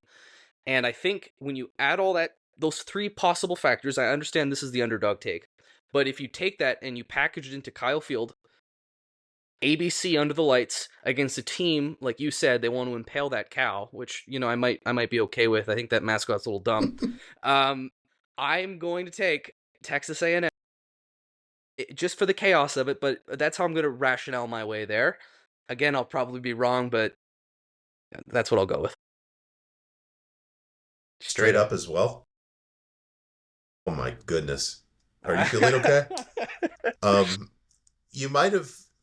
I'm thinking you might have had the same feelings as Robert and I did when Elko took this job. It's like, this is just hard for me, because I really like Elko. And seeing him go there is just like, God. My mentor at work just joined a cult. What am I supposed to do now? He was there before as a defensive coordinator too, right? He actually left us to go there, which was probably money related, but I will make sure it's a Brian Kelly related thing for propaganda reasons. Okay. No, I don't think I'm that obsessed with Brian. but you're a head coach guy, and I wanted to ask you this: what do you think of Brian Kelly's job at LSU? Is he safe, or should he be safe?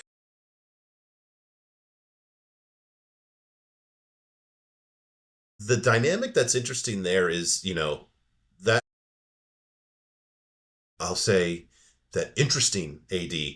Um, you know, he he pulled a lot of levers to bring in Brian Kelly. You know, he was the genius who also brought in Jimbo to A&M. Um, so you know, it's interesting. I think that he's going to wind up taking a lot of arrows to protect Brian Kelly. Um, I don't think that Kelly's job is in any danger right now. I can't see it. The buyout's going to Buyout's the be problem. way too much, even for SEC. Their crazy currency, which apparently is not U.S. dollars, is just something different when it comes to coaches' buyouts in the SEC. Um, I think it's just too much. It. I just can't see it. I can't see So it. fair So enough, but picking off that, do you, regardless of the buyout and stuff, would you fire him? Like, do you still value him as a coach, or do you think this is the wrong fit, and he doesn't have it anymore? And you don't have to say that just to please the Notre Dame fans listening, because I am a Kelly realist. I think he did a decent job here at Notre Dame in getting us back to a certain level. I'm just curious what an outsider views of him at LSU and the job he's done.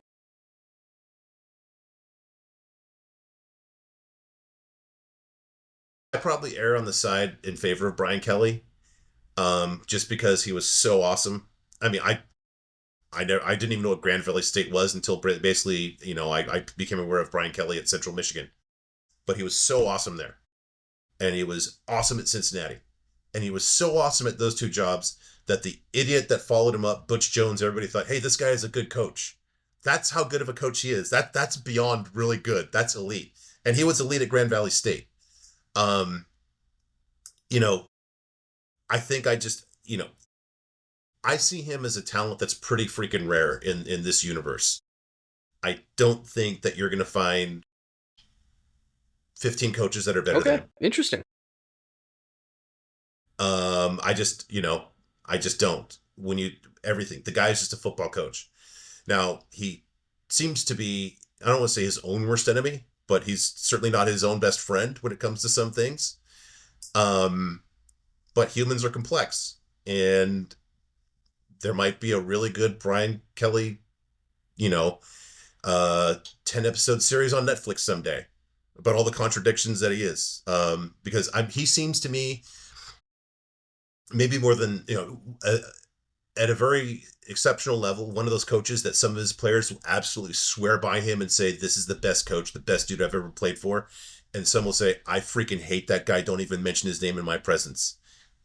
It's, and we know those kind of guys, and it's just, there are managers and Yep. executives like that too. Well, that's what he is. But again, he's one of the best, on the planet at that job. Well, I would have thought, because his issues at Notre Dame, I would say, were twofold. The big game performances were an issue, but also recruiting. We were a good recruiting team, but we never Yes. reached the top level, and we're still trying to get to that top level. But Marcus Freeman's classes have been much better, and I figured at LSU that's not a problem. He doesn't have to recruit at LSU because there's a million kids in the state of Louisiana, and if they're not, they're in Alabama, Mississippi, or Georgia, and Texas. He can find them. And if he doesn't need to be grinding on the recruiting trail, and I mean grinding like working hard, not grinding on recruits, which he's done as well. If he doesn't have to do that, then if he's just coaching, I think he's a decent coach. So I thought it would work out more at LSU than it has. I know it's only year 3, but some of these losses, I don't know. I've certainly enjoyed them. But I think this is a good transition because you're a coach's guy, and we talked when Marcus Freeman got hired. You thought that was a very risky hire, and that rightfully so. We're 3 years into this now. What are your thoughts on Coach Freeman? Just because you're a rival, so your opinion matters. I think your rival's opinions matter actually quite a bit, and you're a coaching guy. So, what are your thoughts? Yeah. He's going up the curve. I think the one thing that makes it really, really, really hard to gauge him is that you guys, I don't know if you're aware of this, you don't play in a conference. Um, and that makes it tough. There's a certain benefit to playing in a conference and just saying, all right, we've got this one self-contained set of games and everybody's going for one specific prize. And if you're outside of that, you don't have that same kind of criteria, rubric or whatever, just to evaluate. And that makes it so difficult, because one of the things I always look at is like, why I like Kelly so much. He had so many conference titles wherever he was before. And he gets to Notre Dame, and then there is no such thing. People like you, with all respect, can say, yep, not that good. Because if you had a conference and he had won it, how many years was he there? Yeah, 11? I think so. 2011 to 2022. Or 10, maybe 10 or 11. Okay. Let's say in 11 years, I would just guess if you guys played in the ACC, you have 5 or 6 conference titles. To me, I would, I don't know if it's a different discussion to you, but I would come in two guns a-blazing and saying, are you freaking stupid? This guy has 6 conference titles in 11 years. And it's hard to make that evaluation because we don't have that with Freeman. I think he's a better coach. I think, hey, guess what? If you're a first-time head coach, you're going to do dumb things and just make mistakes, and that he went through that. And I think he's past that. And again, this is where it's really tricky without playing in a conference. I would want to see him in a conference title game, and you just don't have that, or just a game that means I need to win this on the road to get into the conference title game. There's, not that it's easy to coach at Notre Dame, but, you have to win every game regardless to a certain degree. But, that fine tune, focus on specific games and specific circumstances to say, God, I need this, or else, I'm just really feeling it. You don't have that. And so it's really hard for me. I can see he's better just on game day than in year one. That's super, super, super clear. I love the hires. I wasn't sold on Tommy Rees, but that wound up being an excellent hire. The job that Rees did with Drew Pine was unreal. He actually had like a respectable. His apex far, far, far exceeded his skill set. Tommy Rees got a lot out of something where there wasn't much. Jared Parker was an early coach mistake, but how does he recover from that? He made a brilliant hire, and I'm a little disappointed in the Notre Dame passing game. We can get to that a little later, but I think hiring Denbrock was brilliant. A+, frickin' plus. I love that. I wasn't really, one of the other concerns I explained to you too at the time was, he's new, and I want to see him have somebody that has experience as a head coach before. And what does he do? He hires Al Golden. It's like, well, no, that doesn't count because somebody that kind of gets it as a head coach. Well, you didn't like that hire at the start. I was going to ask you about that. If your opinion on Al Golden's changed. I think great as a defensive coordinator, but I think that we saw a little bit of that longer learning curve because it was Al Golden who was the voice of experience on that staff. And like, I've seen this before. It's like, yeah, and you screwed it up. I don't need your opinion to set me straight here. But he's an excellent defensive coordinator. But, I think Freeman is past where he needs like the crap. I haven't done this before. What do I do, coach? And looks to Al Golden. Now he can kind of say, okay, we've been here before. This is what we're going to do. It's also Jim Tressel now. That's his best friend and mentor. I don't know if you've seen that at all. Jim Tressel. Nice. Have you seen this Notre Dame documentary that's sporadically being released? Peacock is doing like a season with. It's like Hard Knocks. Just a season with Notre Dame type thing. And they released 2 episodes at the start of the season, and they're going to release the rest later. And in those early episodes, Jim Tressel, in his famous, his sweater vest, but he's got Notre Dame stuff on. And I'm like, could you imagine, show an Ohio State fan this, and they'd have a stroke. But that's his mentor. So hopefully that is part of the reason why he's gotten better as a coach. From my perspective, this season has been the biggest season. Just the attitude and we need to stomp on everyone's throats every game. That's something we didn't see in his previous years either. I think he's finally got his situation set up. It's kind of like, I just moved into a new place, Buck. I'm slowly building my place. I'm furnishing it slowly, bit by bit. I feel like he's got everything now in terms of the coordinators. He's got great position coaches. They come and go, but I like what I'm seeing. The recruiting's great. The mentality around this team has changed, and it's still too early. The jury's out. But to your point, sure, we don't have a conference game to play into, but we might have a few playoff games coming up, and that might suit what Yeah. you're looking for. Because I think we should all be looking for it. Because let's be honest, Notre Dame hasn't really played a great schedule this year. Texas A&M was the best team they played. It was a tough game. They won. It was great. It's by no means a horrible schedule. We're still playing mostly Power 5 teams. Army, like you had them as a pretty good team. We're playing you guys this week. It's not a horrible schedule, but it's not. Notre Dame's the best team every week on this schedule, and we need to see them play someone who's more a top 5 team, and I think we'll get to that. So I just wanted to kind of get into this preview with a little Marcus Freeman talk, and I think from here we should jump off to the game. So if it's all right with you, I'll read some basic stats before we get into your model, because the audience at home will be more familiar with yards per game, and then when we add it with your stuff, we'll get, I think, a pretty good picture. So offensively, just some quick statistical breakdowns here. USC is averaging 445 yards per game, Notre Dame 426. I don't really value yards per game stat for many reasons, but just to give you an idea where we're at with it. USC is averaging 288 passing yards per game, Notre Dame much lower at 198. But again, Notre Dame's blowing out teams, so they're not needing to pass. Rushing yards, USC 150 per game, Notre Dame 221. Points per game, Notre Dame 39, USC 30.3. A big one for me, third down conversion. This has been a Notre Dame's Achilles heel all year. Notre Dame's at 38.7% Really? on third down. It's not good enough. USC much better, 46.8. And then defense, this is kind of where things start to separate, I think. Yards allowed per game, Notre Dame 292, USC 372. Passing yards per game, 139 for Notre Dame, which is absurd, and 232 for USC. Rushing yards per game allowed, Notre Dame 133, USC, I think I may have typed this wrong, or 132 is what I'm seeing, so quite similar. And then points per game allowed, Notre Dame 11.6, USC 22. ESPN's FBI gives Notre Dame a 71% chance to win this ball game. So just a quick rundown there for people before we get into what Buck views. I'll have some thoughts as well. It's the big rivalry. You're without a doubt our biggest rival. I'm pretty sure we're your biggest rival. I love this game. The Jewel Shillelagh's great. 2 blue bloods. We're going to have actually a graphic go out tomorrow about combined stats between rivalries and why this one is the greatest. So with all that said, teeing it up to you, what are your thoughts on this game, Buck? All right. I will start by saying my power ratings have Notre Dame as the third best team in the country.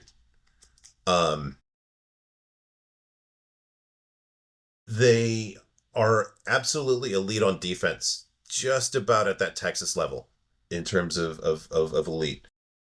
Surprisingly, their offense is actually really highly rated too. Despite the troubles, disappointment, whatever you want to call it, with this passing game. But boy, that running game is just no joke. They've been in the top 10. Now again, you've not really faced the 85 Bears, as is said in the Midwest, in terms of run defenses. Aside from Northern Illinois, who really runs really hot and cold. You got to get that in there. But geez, no, seriously, their defense. I still have that as a top 20 defense right now nationally. Yeah, adjusted for conference or for strength of schedule. So that defense, that run offense has just been it's just been brutal all year. Even with, how do I say, I don't want to say without the threat of like the real Riley Leonard, but it's, it's not like you're a one-legged offense, but you've got a little bit of a limp when it comes to the passing game. And still it's like, yeah, great. We're just going to run for 200 yards a game and good luck trying to stop this. So we've got, Notre Dame's just better in both sides. The defense is better than USC's offensive rating of 6.4, and Notre Dame's offense is much better than USC's defense. USC's defense was just horrible last season, and like I said earlier, they're about average, which is big progress. What you said something that really, really piqued my interest there, because the one area that USC has made huge strides is It's funny. It's third down Okay. defensive percentage. I think they lead the Big Ten, and if they didn't before, then they definitely do after last night because they pretty much shut down UCLA on third down for most of the night. um, but at the end of the day, just Notre Dame is just way too physical. Just that front seven for USC, it just doesn't have the sand in the ass to stand up to Notre Dame. Um, USC does have an advantage in passing game explosivity, but the problem is, that awesome stat I gave. Who was that? Texas, right? Where Texas basically made everybody look worse than the Michigan quarterback. Yeah, Notre Dame pass defense is in that same class. And when Riley made the switch to Jaden Mayava at quarterback, he had to just to open up the playbook with the threat of the run. Um, Mayava's been okay. Actually, they did an interesting breakdown yesterday about his first 7 passes were just a disaster. And then after he threw a pick six, his numbers are actually pretty good. So I think he's fine, but fine isn't going to beat, an elite pass defense. And this is a good run defense too. Actually, not that much better than USC's run defense. But I think they're going to be good enough where it's going to be very, very, very difficult for Mayava to succeed. Even though he threw a pick six, he got away with a lot of bad passes that are not going to fall harmlessly to the ground against Notre Dame. So either he wises up and throws these, safely in the 7th row, or the ball will be in Notre Dame's hands a lot on Saturday. I don't know, but either of those doesn't really sound good. USC's pass blocking it's taken a long time. They've gotten exposed at times by Big Ten defenses, none of which are as good as Notre Dame's.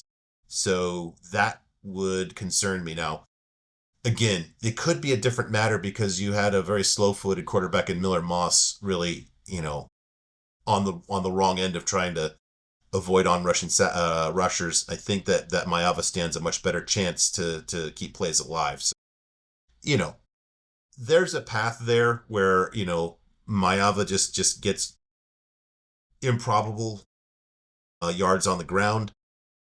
He suddenly grows up and makes better decisions, and the best version of USC's run game shows up and opens up things for the passing offense. But I don't. This is where your head's gonna explode. Realistically, I don't see it happening. My brain lines up with my model here. My model has it 33-23. If anything, I think that the 23 might be a little generous because I just have so much respect for this Notre Dame defense. Having said that, Robert's model has USC winning 28-24. And his model has been way more high on USC all year. All year, all year. But my model's typically been more accurate. I had us losing to Minnesota. I had us losing to Penn State. I had us losing to Michigan. It's just been more accurate. And I guess the thing that would be interesting, if this is a one-score game late, then it can get interesting because now you've got, I don't know if I really I would trust your running game, but now you have a Danton Lynn that maybe he can scheme up and make Riley Leonard beat me. That becomes interesting. And I don't know if you haven't really had a game you've had to pull out in the fourth quarter. And I mean, Northern Illinois, and that didn't work out. Yeah, A&M. Okay, very fair. That could be interesting. And then you throw in the fact that you remember the folks from the Aunt Base Nice area aren't going to show up till 1:00 for a 12:30. Yeah, they'll be in their seats. They'll be pretty drunk and loud by then. So maybe it's a different game in the fourth quarter if it's close. That's my hope, but it's not a probable path. yeah, that's fair. I love Robert. I'm a little surprised his model would do us like that, but I've been pretty high on USC this year. You and I talked before the Penn State game, and I was more optimistic than you were going into it. I think you guys are a good team. Can I ask you about a comparison about Notre Dame? I hate to make it because I absolutely fucking hate them, but I see a little bit of last year's Michigan team in this Notre Dame team in the sense that they are an elite defense, an elite run game, and then just kind of a quarterback who can be mobile, and you can win a national championship with that. Am I crazy for seeing that? I see the template. The thing is, that schedule. I had so little doubt about Michigan. The only doubt I had about Michigan was like, is this stupid scandal going to really derail it? Because playing in the Big Ten really had them proven, and not just a conference, just that schedule. You're going to have tough games. It's going to sound stupid, but just beating a team like Minnesota, who's just like secretly good on defense, usually, there's a lot to be said for that. I love the MAC, but it's not like beating Miami of Ohio. Sorry, it's just not the same. It's people don't appreciate that's a huge gap in terms of defenses that you're playing. So I think the template is there, but I just I need to see the Sure, proof of yeah. concept. That could be as quick as like the first playoff game, though. Well, that's what's Literally. exciting, right? And yeah. And now that you mention it, I've kind of been thinking about. I don't see a lot of value in the college football futures, and maybe like after round one, I take a yeah, because they don't get the bye. Maybe if they just if they win the first game and especially if they play Oregon, who I have Oregon rated lower, not ranked, but actually rated lower than Notre Dame. I'll say this. One of the games I like to play with Robert is not what's the line going to be, but what line would you take? And if Oregon is giving if Oregon is giving 3 at home to Notre Dame, I will take Notre Dame in a heartbeat. That's in in a Eugene. heartbeat. Wow. Yeah. Neutral field, I would actually, I'd take it straight up. Just, yeah. Well, So, as a USC guy, you must hate the thought that Notre Dame could maybe go on a little bit of a run this year. no, just do me a favor and just end up in the same quartile as Oregon. so Yeah. yeah, Just knock him out for me. Yeah, Do us a we'll solid, narrow that okay? down. So traditionally in this game, and this is not really an objective stats analysis here. I'm just going off memory. The last 10 to 15 years of this rivalry, there's been 3 type of Notre Dame-USC games, right? There's been the game at Notre Dame, which in the last 10 to 15 years, Notre Dame has won every time. That's just how the game has gone. When the game is at the Coliseum, there's 2 outcomes based on what's going on in the game. There's the outcome where these teams are fairly equal, or USC is better, and USC wins those games every time. 14, 16, 22. Then there are the games where Notre Dame comes to the Coliseum and is just substantially the better team, and Notre Dame has won those games close. 2012, 2018.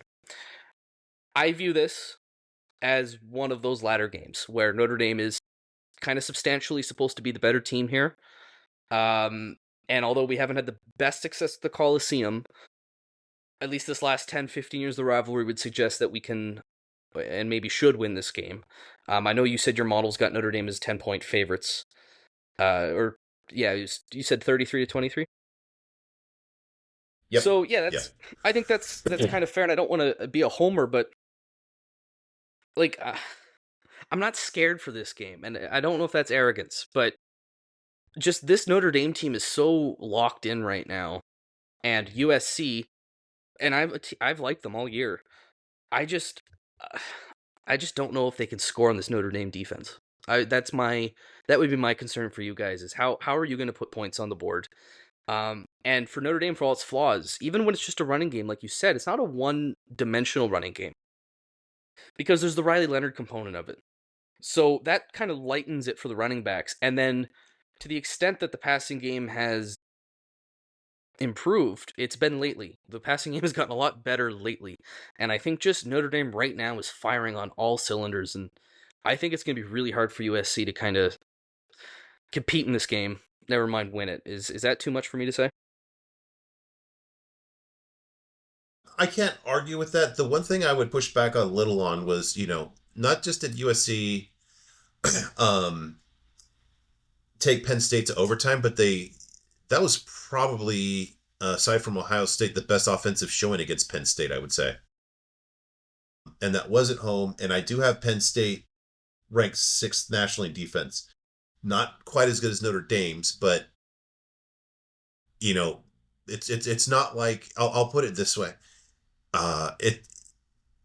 it's not like USC is going to go to face this Notre Dame defense and say, I haven't seen anything like this in my life. They Penn State's pretty much there in terms of talent and execution.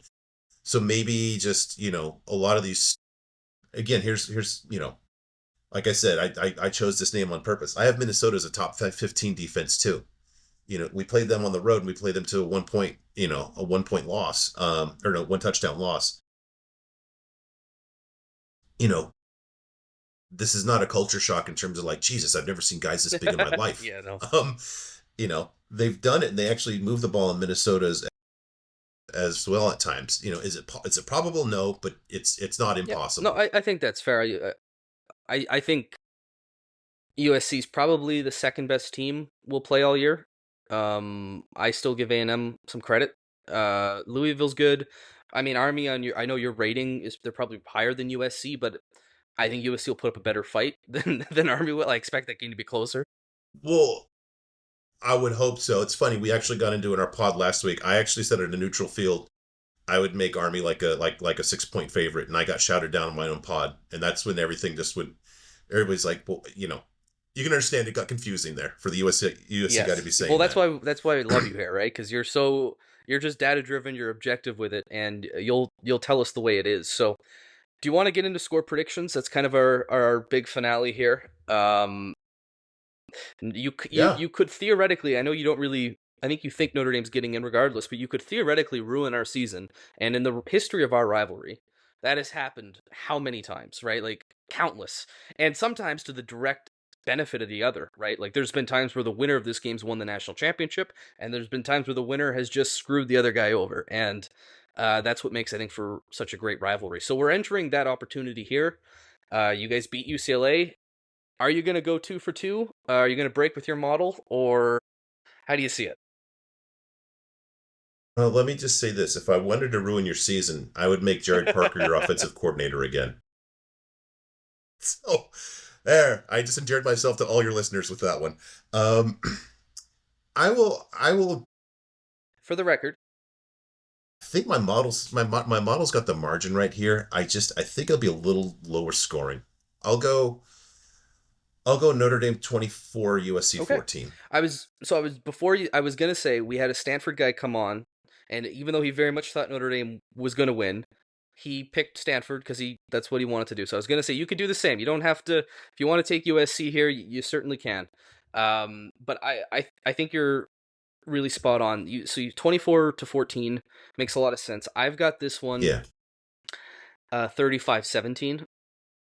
So I think we're kind of similar on how many points USC is going to score. I think I'm a biased Notre Dame guy. The way we're playing, I was tempted to put a score in the 40s, but I'm like, I can't do that because I know you guys are good. And plus, it's at the Coliseum, and even in the years where we've beaten you there, it's not been easy. That 2012 game was a goal line stand to get into the BCS National Championship game. And then, of course, in 2018, it took late heroics to kind of pull away from you. So a 6-5 USC is dangerous. This team is just, I haven't felt this confident about Notre Dame in a while, even though the schedule hasn't been great. So we'll see. But I think largely we kind of we both have Notre Dame covering, and winning this game. So hopefully we had this last year too. I think we both took Notre Dame, although I did so begrudgingly. So hopefully that's good news for these Irish fans listening at home. Yeah, happy to make your day. I don't know. Maybe sometime soon we can come back and get really contentious, and I can just come out and just throw all kinds of stats and call you names and stuff. But it's not this year. It's just interesting. You brought up that it's at the Coliseum. I'm just going to give you a series of numbers here. Utah State 0, Wisconsin 21, Penn State 30 in overtime. Rutgers 20, Nebraska 20. Those are how many points have been scored against USC at the Coliseum. They're a different defense, especially at home, I think. So good to know. Probably good that you took it down out of the 40s. Then. Well, and I'm happy to be wrong on this. I don't want to be wrong, but if I am wrong, I'm happy to own it. I don't know, Buck. There's something about this team in the last, I'd say, 6 weeks where they've hit they've hit a gear, they've switched a light. They're playing without mercy. I don't know if you saw Marcus Freeman's pregame on-field interview. They asked him, like, Coach, what are you looking for today? And he said violence. It's like, I want this to be a violent. Yeah, and I'm Oh my like, God. he didn't say like he eventually said, I want us to be violent, but he initially said violence, and I think that's different. I think that means more. Like, I want to see violence today, and I loved that. I thought it was maybe a little disrespectful to the troops, but you know what? When you're the head coach at Notre Dame, that's what you got to do. So, any kind of last thoughts or things to get on or rivalry moments to share? Nah, we all know about the Bush push and all that stuff. How about this? Just since I've been so nice to y'all. What the hell? Yeah, Jerry Tillery, screw that guy. That's right. 2014. It was 16. Okay. 16. Yeah, he stepped on one of your players' legs, I think, right? After a play. Twice. You know, it's interesting because I don't recall there ever being any sort of behavioral issues with him at Notre Dame. I remember when that happened, and it was pretty gross. Nobody liked that. Nobody was happy to see that. But yeah, that's fair. I'll take that one. Okay, for you guys, I'll say Amon-Ra St. Brown should have committed to Notre Dame. I got nothing against him personally, but his brother played at Notre Dame, and we thought we were getting him. And boy, if we had, what a different offense we would have had those years. But at the end of the day, I'd take you guys over Michigan 10 out of 10 times. Lots of respect for the Trojans. It's a great program, and hopefully you guys get better again, because this rivalry is so good when it's at its best, and it's been a while since we've both been at our best. I mean, 88 was a 1-2 game, which was obviously amazing. There's been a lot of great games in between, but I'm sick of Michigan and Ohio State getting all the love. And, well, so here's the thing. That game has mattered for, like, the Big Ten, and it's a Midwest game, but, like, Notre Dame-USC has mattered for national championships directly. To me, it's a bigger game in its mystique and its grandeur. And Ohio State and Michigan both of them being good lately has helped, but I don't know. I just think we need to claw back at that. We need to reclaim ourselves as the top rivalry, because I think in certain ways, depending on how one defines a rivalry, like, we don't hate each other that much. The fact that you're on the show and we've had a civil conversation is more than anyone in the Iron Bowl can say. But I didn't bring a gun like those people would too, right? Exactly. Like, when I was actually at the Notre Dame-USC game last year, granted I was drunk off my ass and I get a little confident with people, I went up to every USC person. I didn't chat it with them, and I was like, "Hey, you guys having a good time? Do you like it here? Like, how are we treating you? Like, just friendly stuff." And I remember that game last year, we were both saying to each other, "I think you might win this game," and they're like, "No, I think you're gonna win this game." And it's friendly, and that's why I love this rivalry so much. You led with that. You didn't lead with. Do you know Buck Metrics by chance? No, they would have not talked to me after that, I think. Yeah, exactly. Yeah, that's a guy we don't invite to the cool parties at the yacht basin. Don't talk to him. He's a jerk. Oh, well, Buck, thanks for coming on. I see we've run 2 hours here. That's awesome. Appreciate you taking the time, and you know what? Plug yourself again so our listeners at home can find you and hear yours and Robert's podcast. Yeah, appreciate it. The Sharpest College Football Podcast. Just look for me at Buck Metrics, BUCK Metrics on Twitter, and I just will tweet out. We tweet out every week when our pods drop every week. Perfect. Thanks, man, for coming on, and just as always, go Irish.